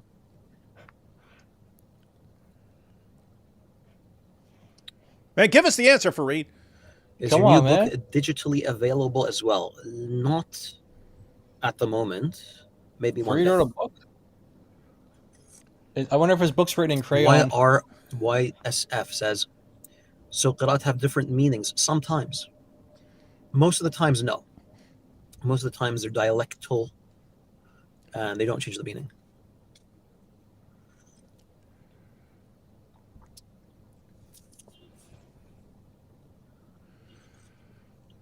I should have cut out all these long pauses. But if I did, I knew Farid's followers would be like, oh, you're editing what he said and changing it. And all those places you cut out, that's when he was saying super brilliant stuff. Yeah. When he's not actually sipping camo urine, he's actually answering the question. That's Zila says, شلون وصلت الناس على 7 أحرف في نفس الوقت؟ هل الرسول Answer the question. format issue. Answer. أو كان يكرر الآية 7 مرات وقت نزولها. I don't think so. He doesn't think so. He's asking, the Arab person is asking, how is it that they got the 7 ahruf at the time of Muhammad? Did Muhammad repeat every verse 7 times? Yeah, like did he repeat everything 7 times? And he said no. Oh, he said he doesn't think so. He doesn't think so. Well, he doesn't know then. Yeah. Or he doesn't think so. Yeah, and I actually the issue even going back then is, so you go back to the different ahruf, and this gets brought up to Muhammad because his companions are reciting the Quran differently, And so it gets brought to him, hey, we're reciting this Quran differently. Who's right? And his response is, no, no, no, my good man. Allah revealed it in all these different ways. And so, the obvious issues that come up is, okay, why weren't his companions familiar with this? Why didn't they know about this? Why is this new information to them? You seriously saying that Muhammad's been revealing the Quran in all these different ways for all these years, and so 2 decades by that point, Muhammad's been revealing the Quran. No one ever knew that he's revealing the Quran in all these different ways. If you look at that and you actually like assign probabilities and so on, you can as a Muslim, and as a Muslim you're probably going to, you can take his response seriously, whereas any non-Muslim who doesn't automatically accept what Muhammad is saying is going to look at that and go, that looks awfully suspicious there. That looks really, really, really suspicious. That Muhammad was, all along, he's revealing the Quran in all these different ways, and no one ever caught on to it until they realize that they're reciting the Quran differently. And then, hey, what's going on here? Wait a minute. You've been revealing the Quran in all these different ways for decades now. No one ever caught on to it until you're an old man. Okay, there's an obvious explanation there.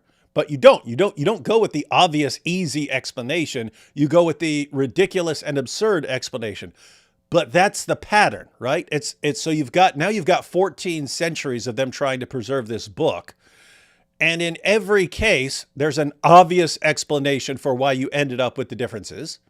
And instead of going with the obvious explanation, scribal errors, they go with this absurd explanation. And then they are confused when we don't go with the ridiculous and absurd explanation.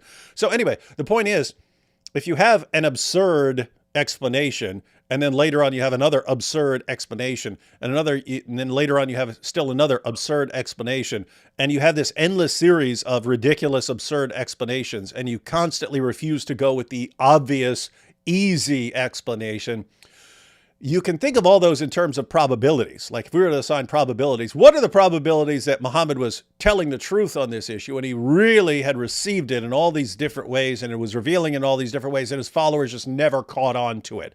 What's the probability of that versus his memory got foggy and he messed up and then his companions started reciting it differently? Well, you'd have to say it's way more probable that his memory wasn't perfect, because you know that from other things. And so you'd have to say it's way more probable anyway, the point is, you could, in theory, multiply all these probabilities out. And you could say, at the end of it, what's the probability that Islamic orthodoxy of Farid is the correct position? It would be some infinitesimally small little probability that Farid's actually correct here, when you always go with the most absurd interpretation. Anyway, it might be a fun project one day to go through the probabilities there. Let's get to this, inshallah. Are you finally going to get to the answer, Farid? Hope so. Mahmoud says, I meant in the sense that Qir'at don't contradict each other. Yes, of course. They do not contradict each other. When they do. Hey, did you see this? Did you see this? So that he's responding to the guy who said, but the meanings are all the same. And then Farid, you're wrong. The meanings do change. And then, like a good little student trying to please his teacher, no. What I meant was, they don't contradict each other. Well, that's not the same thing. Saying that all the meanings are the same is not the same as saying that there are no contradictions. Exactly. But it's incorrect to say that it's... What's that? No, I was just saying, he said that, we addressed it, there are contradictions, so he's wrong, Farid's wrong on that. But yeah, the guy just updated his Dawah script like on the spot. He's like... Yeah, because he hit them with the guilt in the beginning. Like he said, this stuff is used by the enemies of Islam and they're not in our shoes. So basically saying, check your loyalty. Mm-hmm. That's the first thing he does. They pull on the emotion, and then he says, okay, you give me your answers. So he changed the mood of the room to, let's be pro-Islam, let's not think critically, and bring it back to being pro-Islamic. Critical thinking about the Quran is what the enemies of Allah do. It's incorrect to say they have the same meaning. That's inaccurate. Nice. Muhammad Dolan says, how could there be mistakes in the short surah al-Fatiha when 5-year-old kids remember it without mistakes? Oh, gosh. They remember it in the Hafs because that's what they're told, and they get beaten in the mosque with a stick if they say it wrong. That's why they remember it. That guy actually did bring up a good little point. How would you end up with variance? Let me put it this way: if you end up with variance, textual variance, even in the most frequently recited passages of the Quran, what do you think would be the case with the rest of the Quran that they don't recite nearly as much? They're gonna get that. They're gonna get that perfectly. You know, it's fun. It's funny, but when he was let me go back a little bit to what he was just saying right here. Len says, how could there be mistakes? When he said, "How could there be?" I was thinking, how can it be grape if there's parental consent? And then he immediately says 5-year-old after that. I was like, oh my goodness, sounded like he was saying something completely different. The short Surah Al-Fatiha, when 5-year-old kids remember it without mistakes. So I have something on the screen here I want to show you. So this is something that, this is just one verse in Al-Fatiha. This is just one verse, okay? And if you look at, this is chapter 1, verse 7, so there's 9 words here. Mhm. And so here's the first word. This has 4 variants to it. Now, I'm not saying these are all canonical variants. They're just kind of, this is the corpus of the differing Qurans that exist through Muslim. It's all through Muslim literature, though. Okay, so most of these are not canonical readings. So canonical readings, very few variations, but we're just talking through Muslim history. So let's say that this one word here has 4 variations to it. This one has 2 variations. This one 3, etc., etc. So what Muslims believe, I've heard Muhammad Hijab say this, at least. I don't know if Farid believes this or not. But what Muhammad Hijab believes is that you can just kind of order together the Quran by the variants. Like, you can make as many combinations as you want. So you have like a pool of variants for, word number 1, and you can choose any one of those variants, and then you can take from that same pool for, word number 2.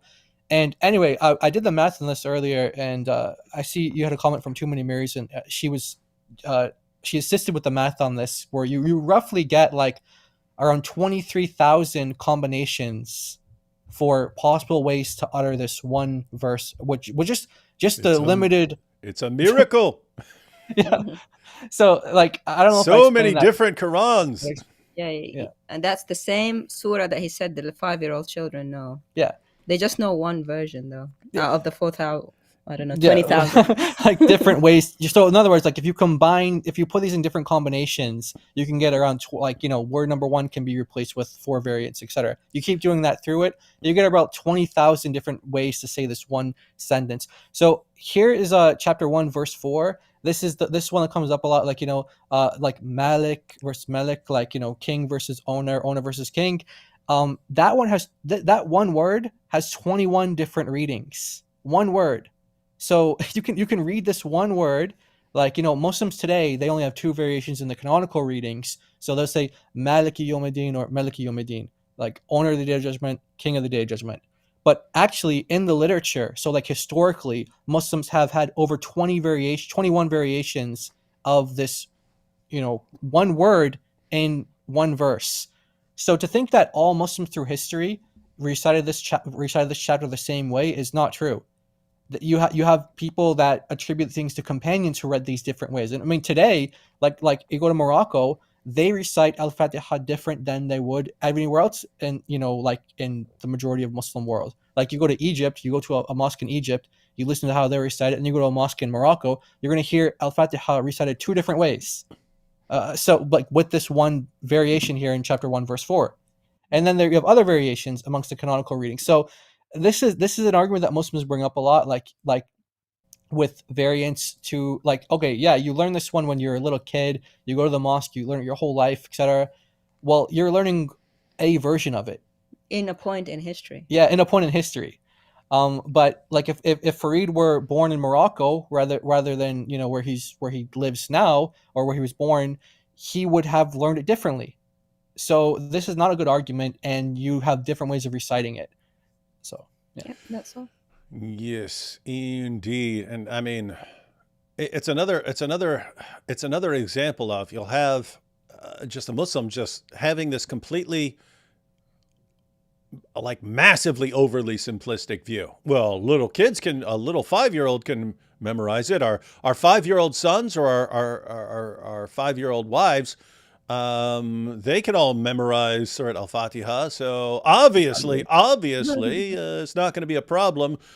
And it is a problem. Your theory of what a 5-year-old can and cannot memorize doesn't change the reality that you have tons and tons and tons of textual variance there. And so, anyway, it's gonna, I don't know how long this can continue with giving these simplistic explanations that don't fit the facts when people are now becoming familiar with the facts and people are putting out the facts and so on and showing that the explanations don't work. You wonder how long these guys will continue clinging to these silly little explanations. Yeah. Someone get Farid a neck rest. A neck rest. That's what you say in your video? Let me fix my chair. That's what you say in your video? You're supposed to be explaining Muhammad says, Shabab, I'm just asking because my brothers who found out about Qir'at freak out. Oh. Some not the same meaning, and there are. Did he just say some people when they find out about the Qir'at, they freak out? Yeah, that's the original guy who asked the question. About the mistake. Yeah, he's kind of giving background to why he asked this question. He's like, because when my brothers found out about it, they freak out. They see differences, they freak out. Why? That's amazing. That's amazing. And think about this. What Farid is getting right here is there is this long tradition in Islam of accepting that there are these different Quran versions and so on. Why has it become a problem, Farid, so that people freak out when they find out about the Qir'at? Why is that a thing that freaks them out now, Farid? And the answer. Exactly. What's that? Yeah. The answer, Farid, is because you Dawah guys lied to people. You lied to people and filled them with this false confidence in their book that there's only one version of their book and no textual variance anywhere, no differences anywhere. Dawah guys filled their heads with that nonsense. Muslim scholars filled their heads with that nonsense. Sheikh Yasser Qadi and his dad filled their heads with that nonsense. And then people found out, wow, our scholars and our Dawah clowns are all lying to us. And the amazing part is that they'll continue going back to you. They freak out, but then they'll keep going back to the exact same people who lied to them before. Wild stuff. What a religion. What a religion. Like the more you lie to them, the more they'll come back to you. Wow. I mean, I'm really happy to hear that. I mean, so this guy's asking the question. I mean, I wonder, because, it's not Muslims that are talking about these issues. It's like, just the non-Muslims who are bringing these issues up. So you have this this Muslim guy and he's got his brothers and they're finding out that there's different versions of the Quran and they're freaking out. That's actually great news. That's great news. We're happy that Farid's reporting on that. And we hope that they continue to realize that Islam is false. And we hope that they continue to do that until they leave Islam. And, we pray that they come to the Lord Jesus. That's what we pray. But that's great news. Thank you for reporting on that, Farid. Good job, Farid. Good job. People are still freaking out. Here we are years after the holes in the narrative interview, and Muslims are still freaking out. When they find out that there are different Qurans. They simply find out that there are different Qurans, and then they freak out. And so the original question was, why don't we just tell people these are errors, copyist errors, scribal errors, and so on. And Farid is saying, no, you can't go with the easy explanation. We have to blame Allah for being so stupid in revealing it this way. I mean, think about this. That's what they're actually saying. Allah did it this way, and it's so confusing to us that we're freaking out over it. Wow. So wait a minute. What about Muslims? When Muslims argue for, so this is admittedly for the Muslims a very confusing issue. But when they debate Christians on the Trinity and they say, Tawheed is like this so easy, so simple to understand, this is how we know God revealed it because it's so simple. But then, okay, so let's apply that same logic to the Quran now and the different readings. It's like, well, this is, even your own Muslim scholars admit this is one of the most technical, confusing issues. Ever since it's been brought up, it's been confusing. But wait, I thought God couldn't reveal things that are tough and confusing or don't make sense at first glance or something. Like I thought that goes against the debate narrative that they use. That is absolutely. And so, why would Allah create and deliberately cause so much confusion in the ummah just by doing it this way? In other words, if he had revealed it in exactly one way and miraculously preserved it the entire time, you wouldn't be having this confusion and all these freakouts, as Farid put it. And so why does Allah deliberately want to do all this? But yeah, it's the same thing here on this issue as it is in Islamic theology with the nature of Allah. They say, oh yeah, you've got confusion with the Bible because you've got textual variants. We don't have that confusion, except we do. You guys have a confusing concept of God. We've got this really simple explanation, unless you read about it actually and look at what we really say. It's I don't know. It's all fake. It's all Dawah is just complete fakery. Yep. 3 more Qira'ats that weren't canonized yet. Okay. Ya Allah, ya Allah. You should do a collaboration with Wissam al-Mahdi. Give us the answer, man. Been waiting, taking 9,000 sips of tea, and can you won't expand tell on us. your recent video explanation of it? God can wonder, but not in ignorance. Scalinator. I saw someone in the comments saying that the best word is marvel. It's not wonder, it's marvel. I think marvel is a good English translation. You marvel at something. Yeah, it's because it's something rare. It's not like you're ignorant about it. So I think that's a better translation. Yeah, go with the better one.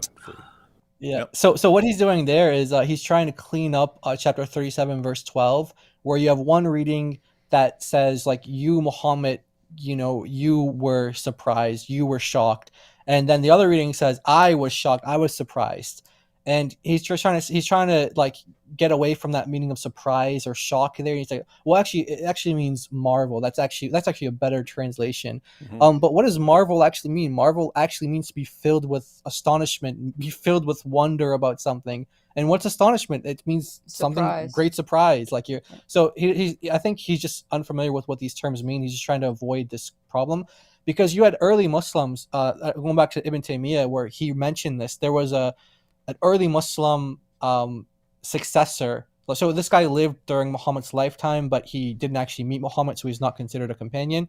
His name is Shuraih, and he was critical of this reading that said Allah was surprised, and he said, no, it's impossible for Allah to be surprised because that assumes a state of ignorance.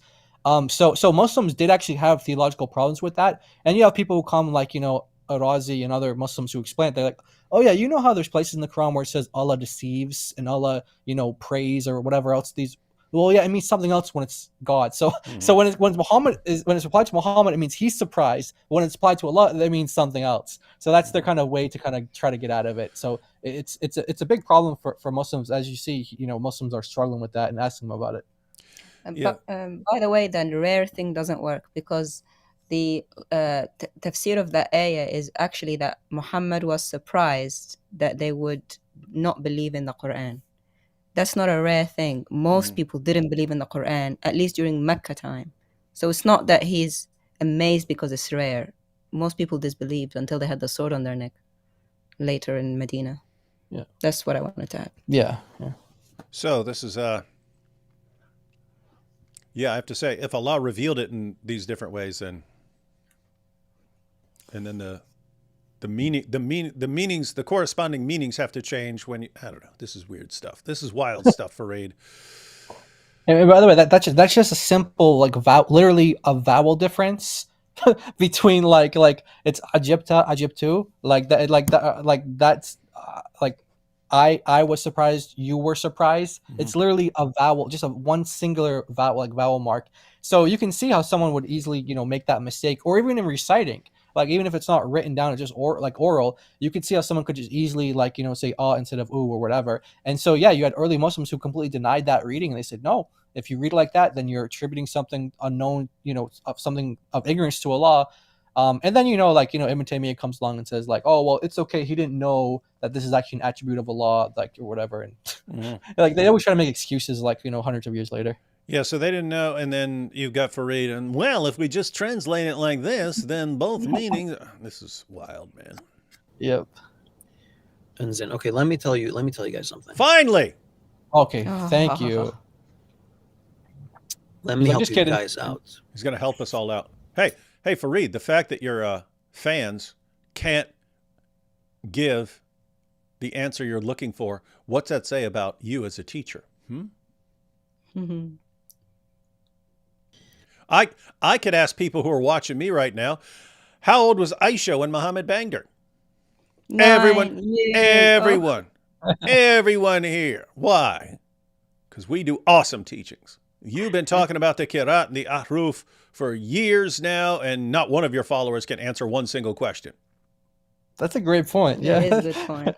Look, the answers are coming in. Yeah. 9. Everybody knows. We're flooding Listen to in. Osama al-Wahid only when he's next to me. Come on, give the answer, man. Okay. Best say he's gonna guys, answer too many them? questions. Okay. Let me just I don't like all the questions, and neither does Allah. Okay. So here's the thought. Okay. The natural, folks. The natural Yes, we got it. assumption when you have, I hope you have a great night. La ya habibi, stay, ya Mahmoud. Oh, come on, dude. Stay, give me 1 minute, bro. He's gonna Guys, say good night. Good night, Habibi. I wish good I night. were in the chat. I'd be like, shut up, everyone, let him answer. Oh boy. Oh man. Let me explain something to you. The natural assumption when you have variants attributed to a specific text is that it's a mistake. This is the natural assumption.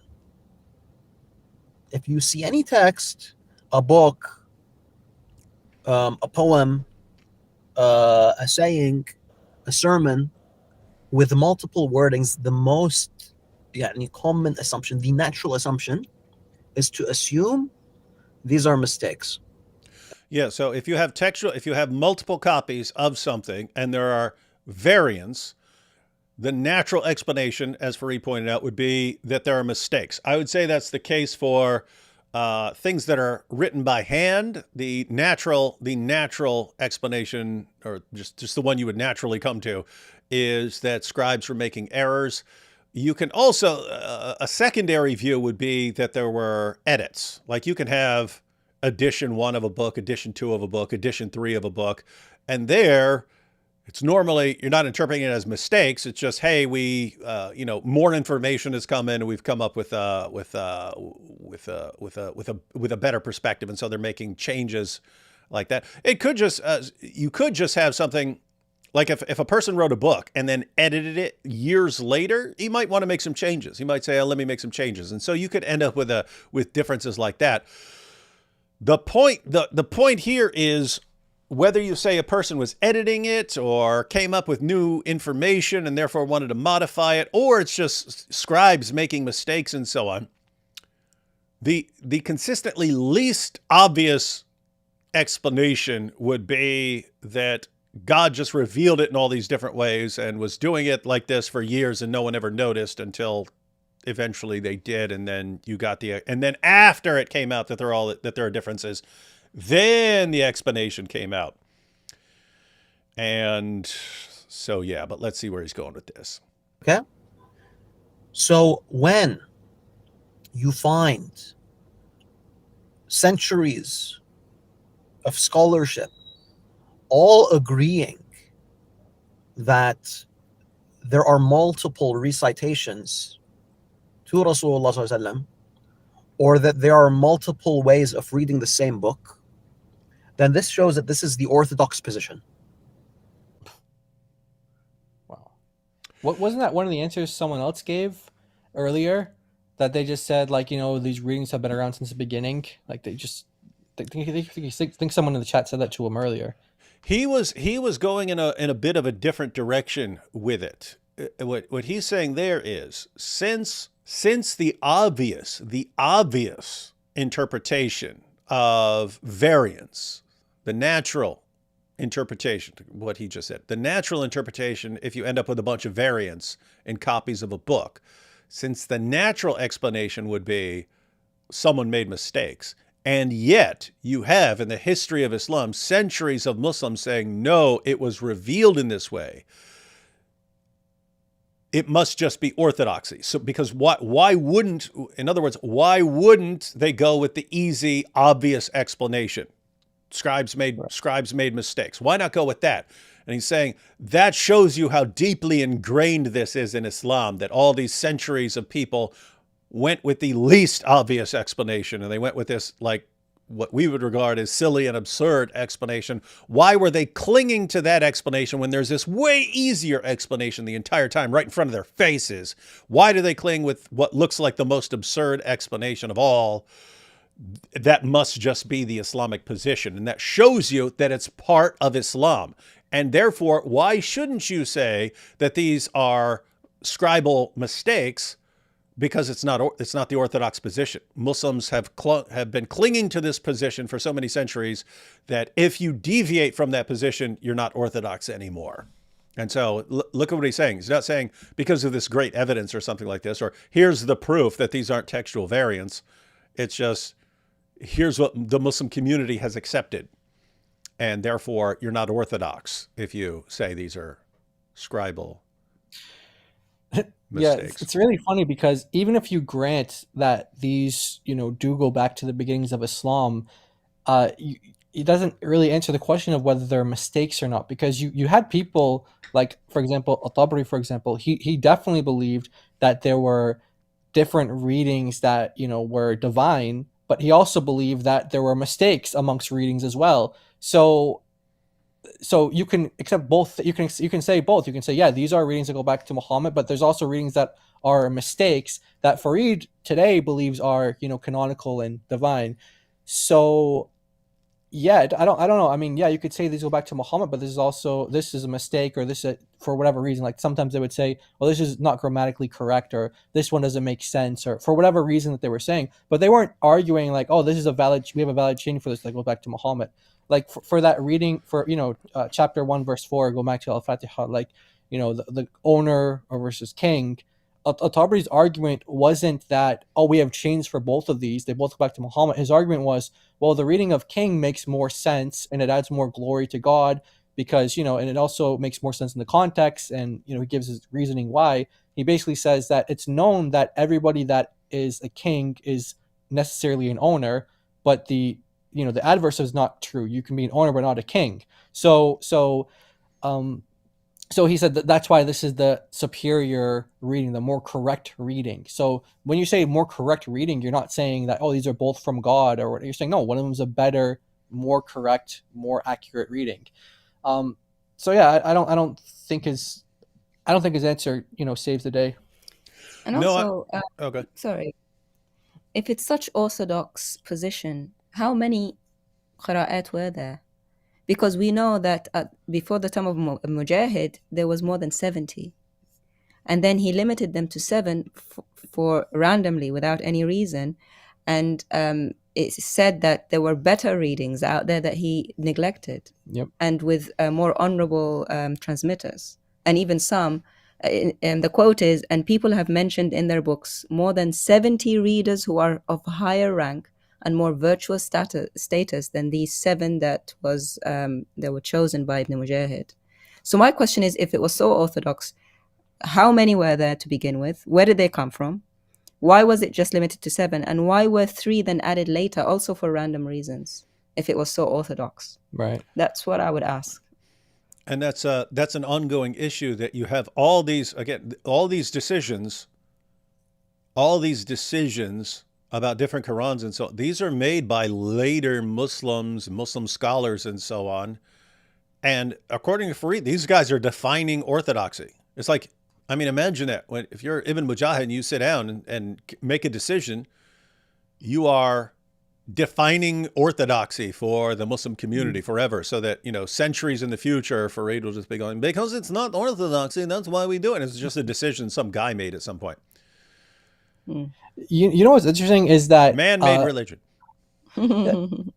I think this is really interesting that when you look at like the early, I mean, not just you have from time of like the early church until today, you have this very, very, very, very high view of the Bible. And then you have like this German critical scholarship that came about, and then you have some kind of more liberal scholars and sometimes even conservative scholars. They'll say things like, okay, yeah, there's, maybe this is like a error here, or this is mistaken here. And not that I believe there's any errors or mistakes in the Bible, but I'm just trying to draw a contrast here. So you have like the church historically always saying, yeah, there's no errors in the Bible, no contradictions, no problems with it at all. And that's always been like the historic view of, that's the traditional view. And then you have some people who deviate from that later on in history. But it seems like the opposite happened in Islam, where the early Muslims were the ones saying, oh no, there are mistakes here, Scribal errors here, things like that. And then later on, the position became, actually, there's no mistakes at all. These guys earlier were just all mistaken. So it's like the opposite kind of thing. Yeah. It's the only position where the longer you go, the more they know, right? Yeah. Normally you would think that the earliest people, they know the most, and you find out, no, in Islam, it's the reverse. The people who were the earliest, they're the most ignorant, and it's later Muslims who somehow know the most. It's like, what information can you get about Muhammad from the first century of Islam? Pretty much nothing. But later on, you start getting the collections start getting bigger and bigger and bigger of all the information that you have. It's like, how are they learning more as they go along if they're not just they're not just inventing it? More. Yeah, they make up more. They make up as they go along. Yeah, that's the obvious explanation. That's what they keep going with, the least obvious explanation. But yeah, you have the parallel as far as with what Farid's position about the Quran here, when it's later Muslim scholars, and even if the later Muslim scholars are contradicting earlier Muslims and even companions of Muhammad, you go with what the later Muslims say. It's a parallel to like they're to multiple things, but one of the things that's in my mind is a parallel is like the satanic verses, in the sense that the first century of Islam, everyone acknowledges this. It's obvious. It's indisputable. Later Muslims, they change their theology. Because for the first century and a half, the doctrine of Allah's protection of the prophets was that Allah would protect a prophet from persisting in error. So a prophet could commit an error, even a major error, but God's going to bring him out of that error. So that's the doctrine of God's protection of the prophets. Later Muslim scholars and theologians, they change the doctrine, and the doctrine changes to God will protect a true prophet from committing any sort of major error. So Allah's protection of the prophets isn't that, yes, you could commit a mistake, but Allah's going to take you out of it. He's going to protect you that way. He's going to protect you from persisting in it. The doctrine changes to, he's going to protect you from ever committing it. And then they have to rewrite the history. And then they throw out the story of the satanic verses, because the story of the satanic verses fit perfectly with the original doctrine. Like, that's the story. Muhammad said you can pray to these 3 pagan goddesses. And then Gabriel came up to him and said, what are you doing? Why'd you say that? And then so he gets corrected. So it fit perfectly. Later, when you say Allah won't allow you to commit any major error, it changed to, no, that never happened. And so you actually have later Muslim theologians and scholars and so on. They make these decisions, and then they rewrite the entire history of Islam.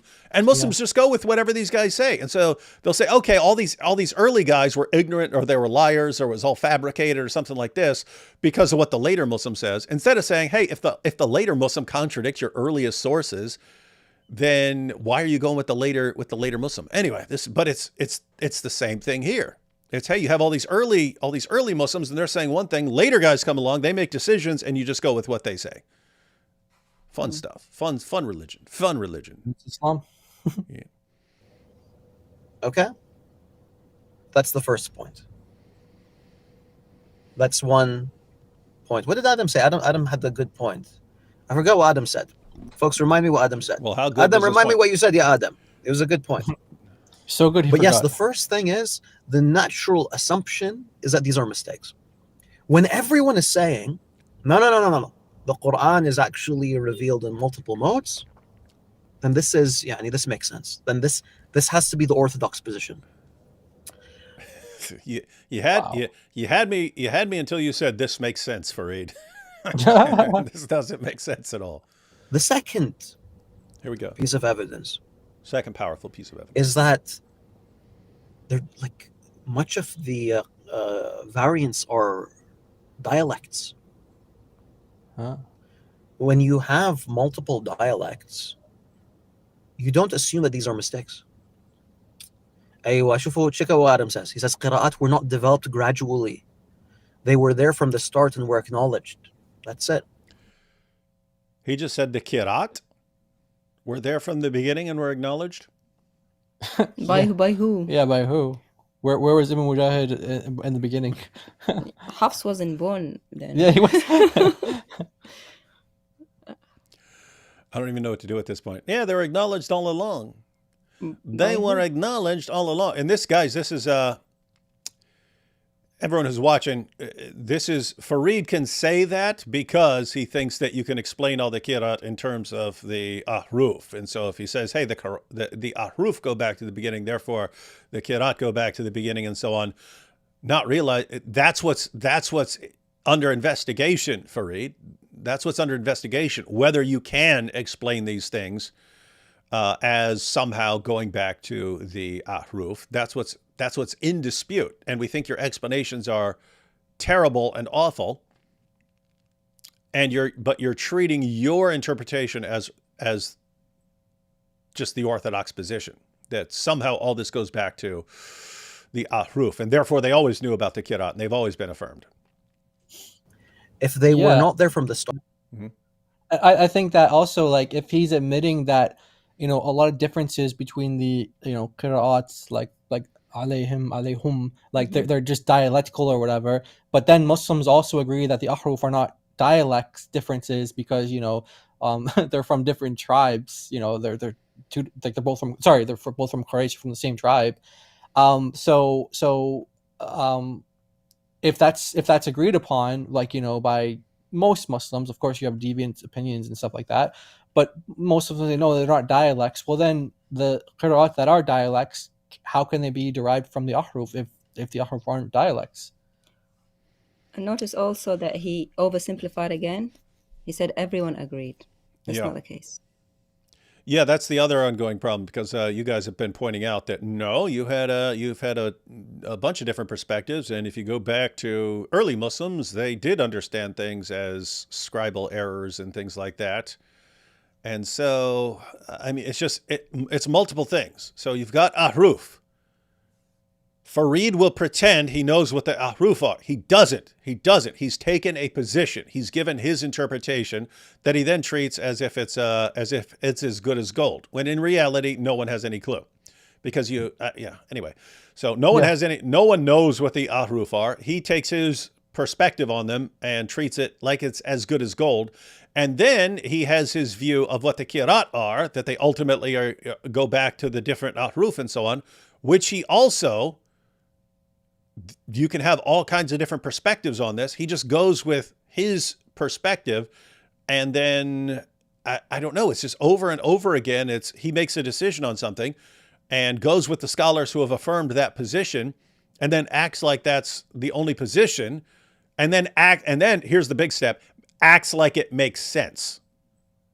It's this, therefore this makes sense. This is my position, and here's people who agreed with me, and therefore it makes sense. Farid, that's what we're pointing out. The position doesn't make sense at all. Not sure what to do here. Yeah. And notice how, you could say, oh yeah, these differences in different Qurans did go back to the beginning, to the point where you have Ibn Mas'ud, for example, saying I'm not going to give Uthman my Quran to burn, and I'm ordering the people of Kufa, don't give your Qurans up. Because of different dialects. Yeah, we're just going to burn all these different dialects. He used to scrape two surahs from the Mus'haf. He used to remove them from the Mus'haf. Yeah. Surah 113 and 114. He took them off. Yeah, and that's, Ibn Taymiyyah acknowledges that. He's like, yeah, you had some companions who took off 2 surahs, and you had other companions who added two. Yeah. So you have some companions. We don't have those surahs in my dialect. Yeah, there's no way to say those words in my dialect, and therefore Allah can't reveal them in my dialect. Yeah, exactly. And so it's like, okay, so they don't agree on what the Quran is. So if he wants to say there's disagreement among the companions on what the Quran is, and you have some companions who say things like, oh, they're trying to make me say the Quran like that, but I'm not going to because I think that they're misguiding me. But that has become the standard reading. So yeah, I mean, he's right that all the companions disagreed on these different readings, and maybe what he's saying is like they disagreed. They all thought that they got it from Muhammad, but they didn't agree that there's like this. They thought that the others were wrong. Like they thought the others were wrong. They didn't just think like he revealed them all these different ways. Like they go to Muhammad saying, which one is it? Is it this way or is it that way? So it's like they didn't just think like, oh yeah, these all came from him. No, they didn't think that. But if this was a view But Farid knows better. Yeah. that was introduced later on, you'd have these two views. You'd have two views.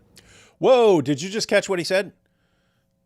He's saying you had the fact that the obvious interpretation is that it's errors, and yet Muslims have consistently said no, it's revealed in all these ways.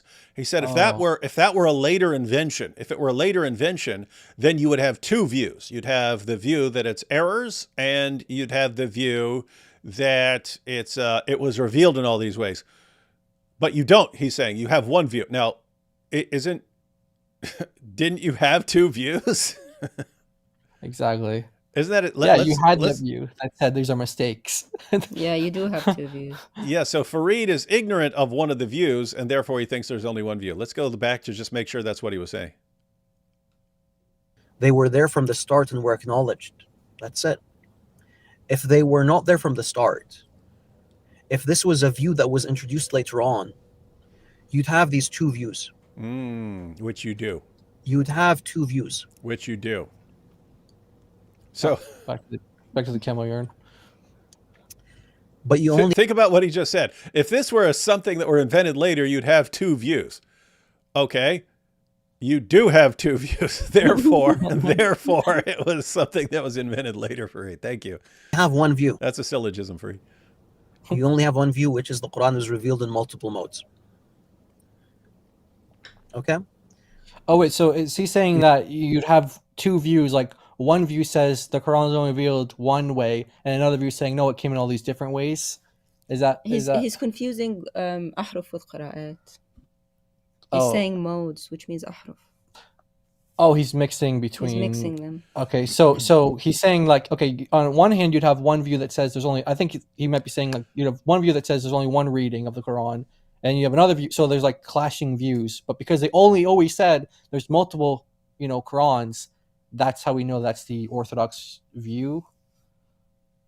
Farid, you're gonna have to clarify that. Yeah. So he basically he already said what the Orthodox view is, right? He explained this is the real reason why you don't say they're mistakes. So you don't say the mistakes because we've had centuries of Muslims consistently saying this one thing. Therefore, since they're not going with the obvious interpretation, namely these are mistakes, and they're going with the silly interpretation, therefore you'd have to say that is the Orthodox position. That's orthodoxy. Oh, okay. And then he says, after that, he says, if this explanation were the Orthodox explanation, according to him, that all the different Qir'at and so on go back to Muhammad, all the variants go back to Muhammad, saying, if this were something that was invented later, if later Muslims came up with this theory, then you would expect that you have two views. You have the view that it's mistakes and the view that all of this somehow all these variants go back to Muhammad. But you don't. You've got one. That's the point. No, you actually have the two. We have records of the two views. And so he's saying if this came along later, then there'd be two views. Okay, you do have two views. You have to modify the syllogism because that'd be a fallacy, but he's saying if this were the case, you'd have two views. We do have two views, Farid. We saw them. We saw them on the screen. Right. Yeah. I mean, you have like Muslim scholars who pick up on this and they say like, oh yeah, this group, like I think they attribute it to the Shia or something like that. And the Shia are arguing against the Sunnis and saying things like, hey, you guys say like, why do you guys have all these different versions of the Quran or whatever? Like you guys have these, because the Shia, they only believe that there's one harf. They don't believe in 7 Aruf for in terms of Hadith.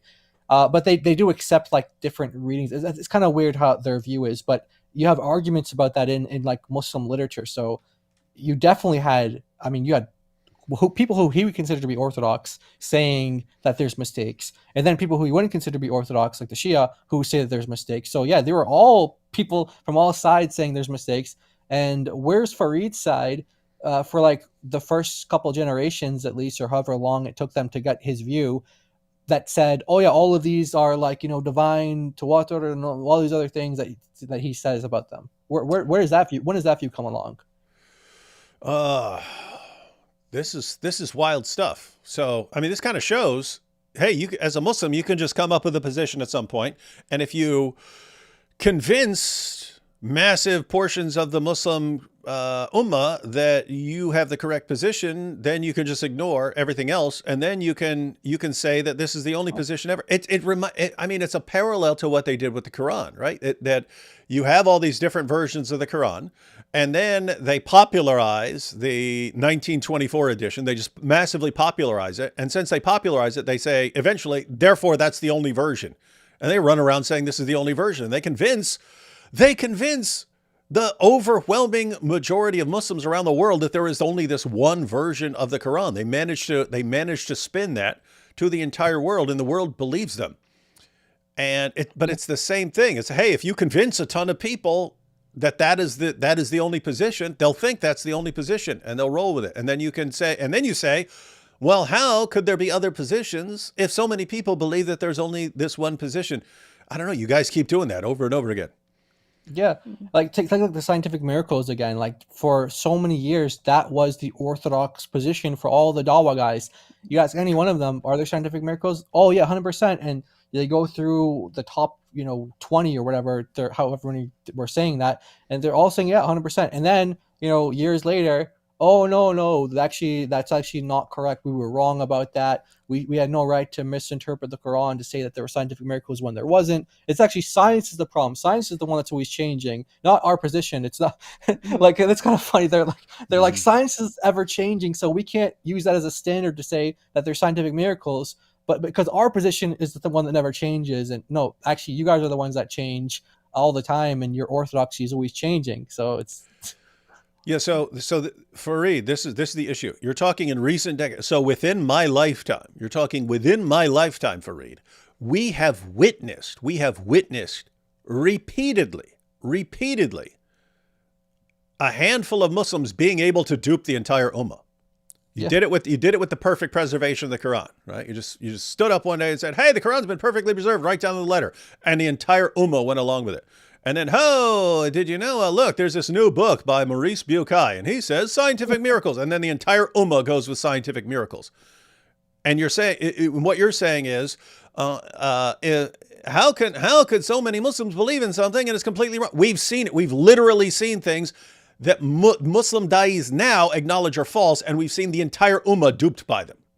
Exactly. Until outsiders came along and exposed it and forced you guys to admit that the entire ummah had been deceived.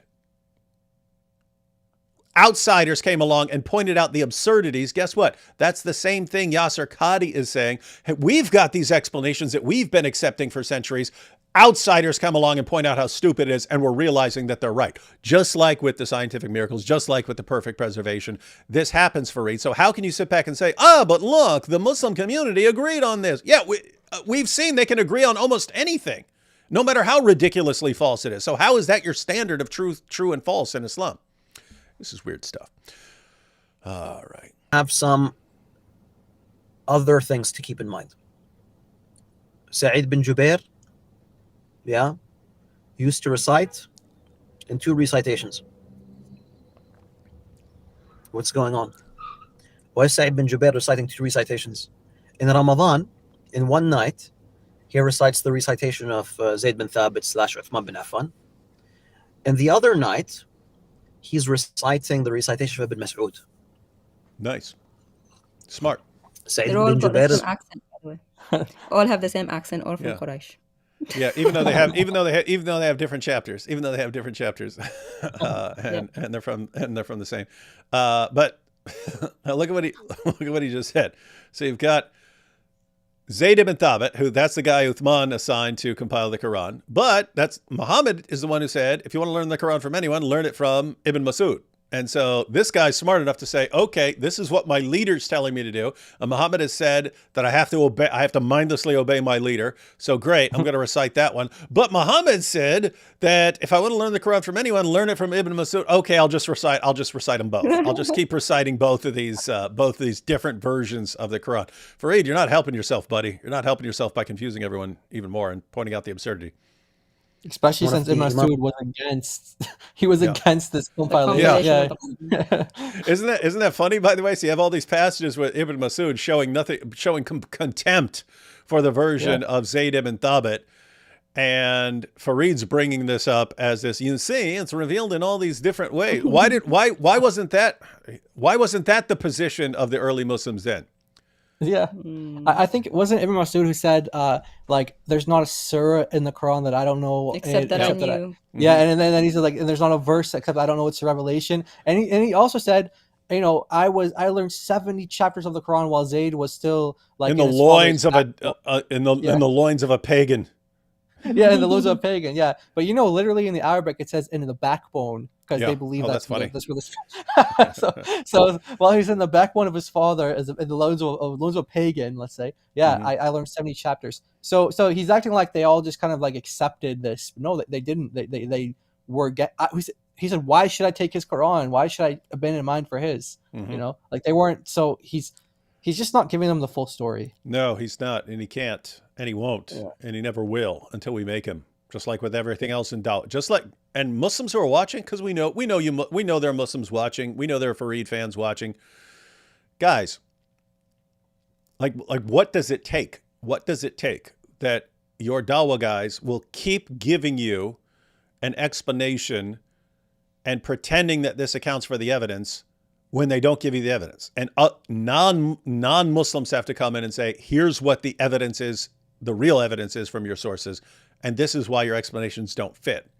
Why do you have to hear the truth from us? Why does Sheikh Yasser Qadhi have to say, yeah, all the Muslim scholars will just refuse to cross the line, and we'll all say, oh yes, this accounts for it, and it's the non-Muslims who have to come in and quote our sources to us and show us that doesn't work? And he says, and we know they're right.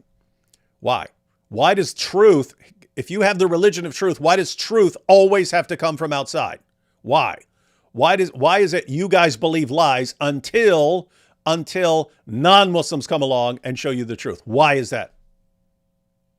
I really want to know. I really want to know how you take your religion as the truth when the only truth that it ever has comes from outside. Outsiders coming along saying, let's explain the truth to you. And then you flipping out for years until you finally agree. Of the Ummah, or of the Imams of the Tabi'een. Why is he reciting two recitations if there's only one recitation? Okay? And then you have Ibn Sirin. And these are, by the way, these are like authentic attributions to these ulama. And you'll find the stuff like in Masahif Ibn Abi Dawood and I think Kitab al-Dani, like one of al-Dani's books, Jami' al-Bayan, if I recall correctly. You find stuff like this in those works, in these early works. There's still a few minutes left. I don't know if he's going anywhere else. But yeah, you find Ibn Sirin saying, I wish I could memorize multiple recitations. Well, if they're so similar, it shouldn't be terribly difficult, right? If it's just dialectical differences. Because it was difficult for him.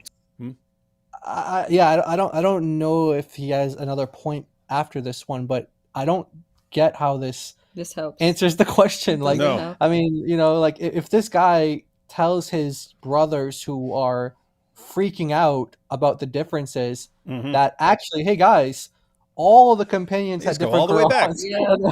It was an open secret from the beginning. I don't know why you just caught up to it now. It's just going to confirm that like, you know, they're like the line. Yeah, it's going to confirm that they should have been freaking out from a long time ago. That's just...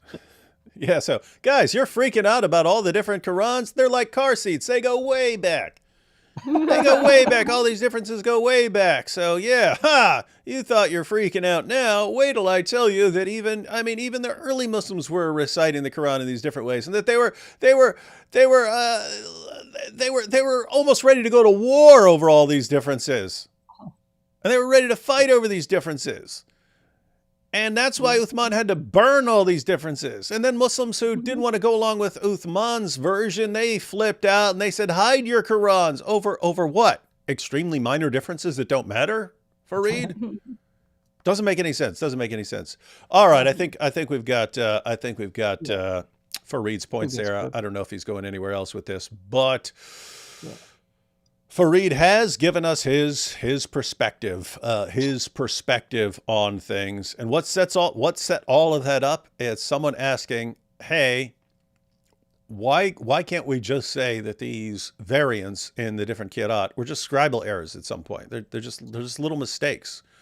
Right. And then the guy explained, he's saying, because Muslims are freaking out about this. They're flipping out when they find out that there are different Qurans. Why are they flipping out when they find out they're different Qurans? Because Dawah guys spent decades lying to them, telling them there's only one Quran. Exactly. Finding out that it's false. And that guys, that should, for anyone else in the world, that should be a light switch moment. Like, oh, wait a minute, these guys told me all these years. Perfect preservation right down to the letter, not one letter of difference between any two Qurans anywhere in all of history. That either means, one, they were ignorant. My Dawah guys are ignorant. And the entire Dawah community was ignorant because the entire Dawah community was telling me the same thing. So either the entire Dawah community is ignorant, in which case, why should I believe them? Or the Dawah community knew and they were lying to me. Ignorant or deceptive? I forgot about the balloons. Ignorant or deceptive. It's one or the other. If that's the case, if these guys are ignorant, why am I going to listen to them? If they're deceptive, why am I going to listen to them? Either way, why should I be listening to them? Somehow in Islam, you are so thoroughly conditioned that you could catch these guys lying to you 10,000 times, and you'd instantly, when you catch them on the 10,001st lie, you instantly go right back to them. Please, sir, give me another lie. This is wild stuff. This is wild stuff. All right, I guess we'll take these last couple of super chats, and then we will share our final thoughts and summaries on this whole epic dumpster fire that is Dawah. Hey, we had Eli here. Hey, Eli Shamoon, love and miss you, David.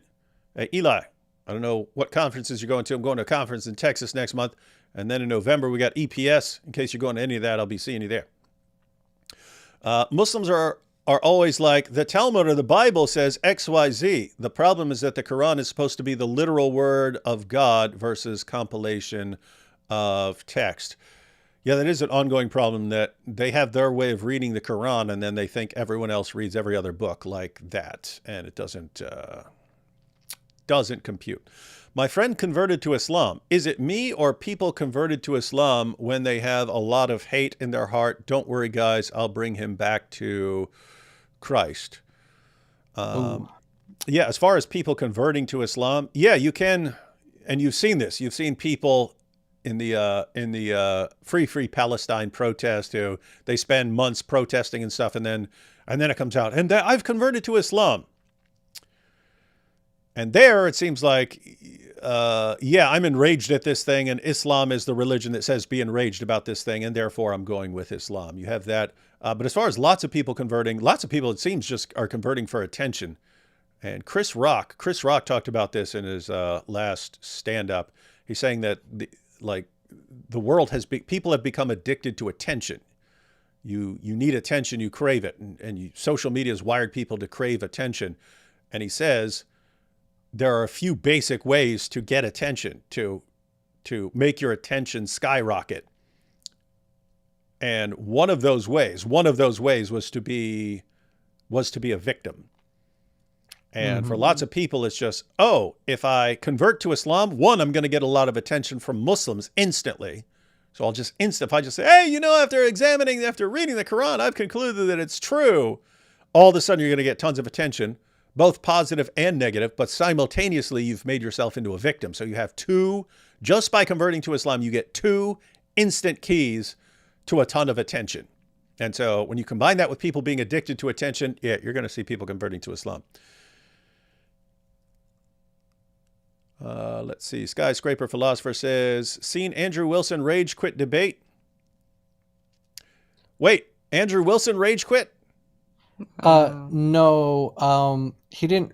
So basically, he was trying to only debate child marriage in Islam, and the Muslim Lantern was like, no, I'm not having that. It's going to be Christianity versus Islam on child marriage. And he didn't want, this Wilson guy, or Andrew Wilson didn't want to, he said, I didn't agree to that. He said, like, we agreed to two debates, child marriage in Islam and the Trinity in Christianity. And he said, you know, in the debate on Trinity and Christianity, I'm not going to be bringing up Islam at all. I'm just going to be talking about Christianity. So there's no reason for me to bring up Islam in that debate. So in this debate, I don't want to have to defend, you know, Christianity on this. I'm just talking about in Islam. And they couldn't agree on this, and it just turned into a dumpster fire. And so I think he did end up leaving, but it wasn't like he got, like, you know, just because he rage quit. Like they didn't agree on the terms of the debate. Yeah, that happened. And that's an ongoing thing. That's very frequent, that Muslims at the last second, or right when it's starting, or right before it starts, will want to change something. They'll want to change who the debater is. They'll want to change the topic, change the rules, or something like this. And I have to say, I would agree with them on that. If they said, hey, here's the topic we've agreed to debate, and you get on there and they say, actually, we're gonna change it to this.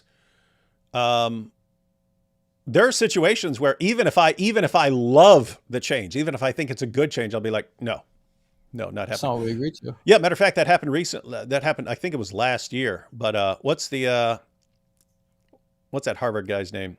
Javad something. Hashim, Yeah. So he sent me like this 11 part series of tweets telling me I'm wrong about Aisha and that she wasn't 9. And he gives all these tweets. And then at the end of all the tweets, he says, and do you agree to debate me on this? And I said instantly, sure. And then all of his fans, they didn't see me say, sure, let's set it up. And all his fans started going, why is David running? Like instantly, as soon as he put him out, they instantly, and in other words, I responded instantly, but instantly why is David running? Why is David running from Javad? Like I literally agreed instantly. So then he says, hey, let's arrange it in private messages or something like that. So then we go over to the private messages and he says, okay, so the topic we will debate is treatment of women in the Bible and the Quran. Wow. And notice what was the issue that he challenged me on? Aisha. The age of Aisha. Yeah. And then it becomes treatment of women in the Bible and the Quran. Well, the issue of Aisha is in the Hadith, right? And he tries to wipe that out, and so instantly I go, not interested. You either debate the topic you originally challenged me on, or I'm not debating you on anything else. And then he starts running. He's scared of me. He's running. It's like you did a bait and switch, dude. You said, here, let's debate this. I agreed, and then you change it. Not interested. So afterwards, I made it clear because his fans would come, and I was like, look, I don't care if he offered me my dream debate on some topic that I love. I'm not going near that until he does the topic he originally challenged me on. I'm not going for the bait and switch. So I agree that I can see that entirely. I mean, it's obviously a judgment call. A person can say, okay, they want to change it, fine. That's up to you. But yeah, you do want it in the heads of Muslims that they can't just pull these stunts every time. And so, but if Muslim Lantern wants to debate that particular topic, Christianity and Islam, when it comes to child marriage, that sounds like something Inspiring Philosophy would be keen to do, because I'm guessing Muslim Lantern is just like copying Daniel Hakikachu at this point. And exactly. He'll get eaten alive on that. Let's see. Solaria says, well, of course, Farid has to give these sorts of explanations. To not lean on the one bastion of potentially plausible denial would be to leave Islam. And that is the issue. Once you see if you ever get to the point where you're just like, I see the problem. I see all these textual variants and so on. I see the implications. It's like you're going to have to leave Islam if you're able to spot all these problems and no real solutions. Solaria says, yeah, I was quite sloppy with my pronunciation and said it that way too. The precise way you say it doesn't matter. Just remember the meaning. Yeah. Oh, the different Qurans. Yeah. Maybe. And here, I know it's not exactly something you usually talk about, but there's a person called Plato in the chat arguing the Father and the Spirit are synonymous. Have easy proof this is not the case to hand. Well, the Father sends the Spirit. The Father sends the Spirit, and Jesus goes to the Father to together send the Spirit. So, yeah, doesn't make sense that these would be the same thing. And finally here, Muslims are a little slow, I see. Well, not everyone, but definitely anyone who's following Farid is going to be a bit slow. Yeah, even he told his chat off. I mean, even he told them off. He called them punks. Yeah, he's like, you bunch of punks. There's only two of you. I've been talking, and only two of you even know what the question is. This shows how dumb you are. And there's the added problem that all his followers have been following him for years. They couldn't even explain how to answer the question of why you wouldn't say the Qir'at are just mistakes. All right, guys. What are the final thoughts and takeaways to this point? Because we know Farid is going to say more things in the future. He's going to say more things in the future. But what do you guys think? I'll use the words of Yasir Qadi. The emperor has no clothes. And that's it. Islam has no clothes when it comes to Qira'at and Ahruf. And everybody else is acting as if he has clothes on.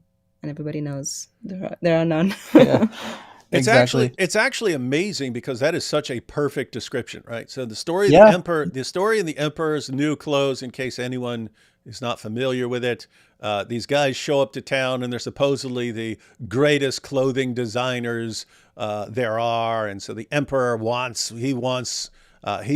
their latest garment, and they tell everyone that the garments are invisible to anyone who's stupid. If you're stupid, they're invisible. So then they don't make anything. They don't make anything for the emperor, and no one's willing to call it out. No one's willing to say, hey, he's got no clothes on, because everyone thinks, oh, if I don't see it, then I'm stupid. I'm stupid.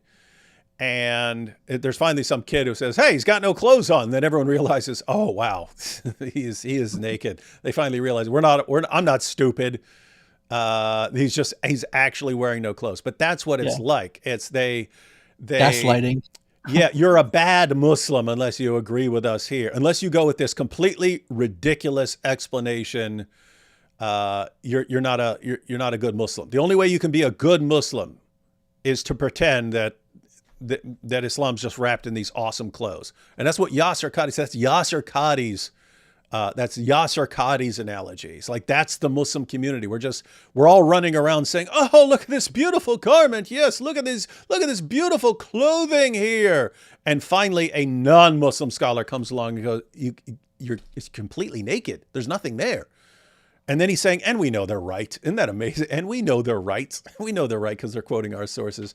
So that's, and you've got Farid still running around saying, what lovely garments. Does everyone see these lovely garments that the emperor is wearing?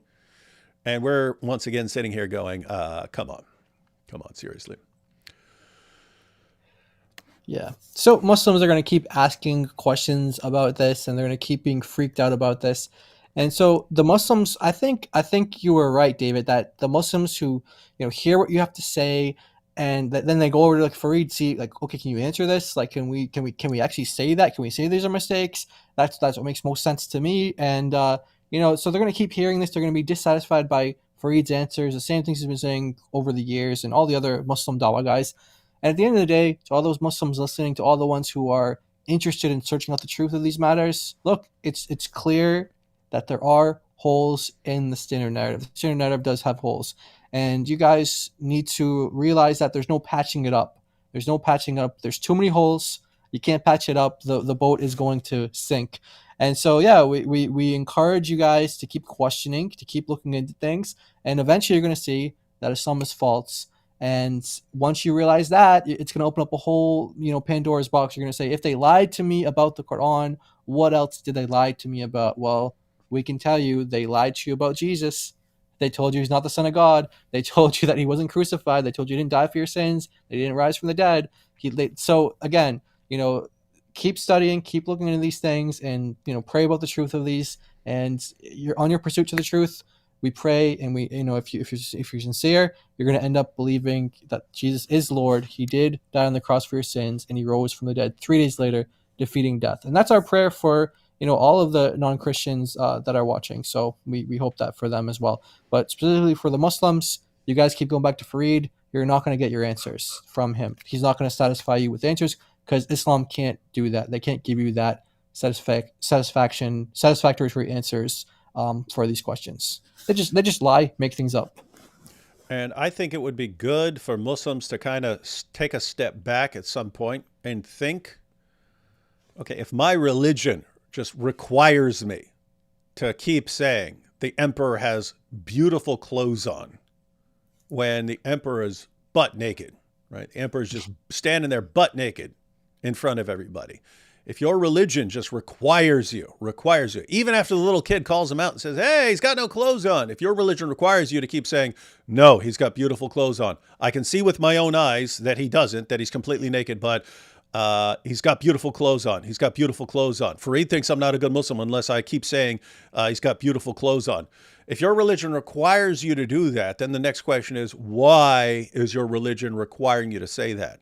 And you think, oh, it's because God has revealed this and God is telling me to keep saying that the emperor has beautiful clothes on. God requires me. If I want to be obedient. So the question is, why do you think that that comes from God?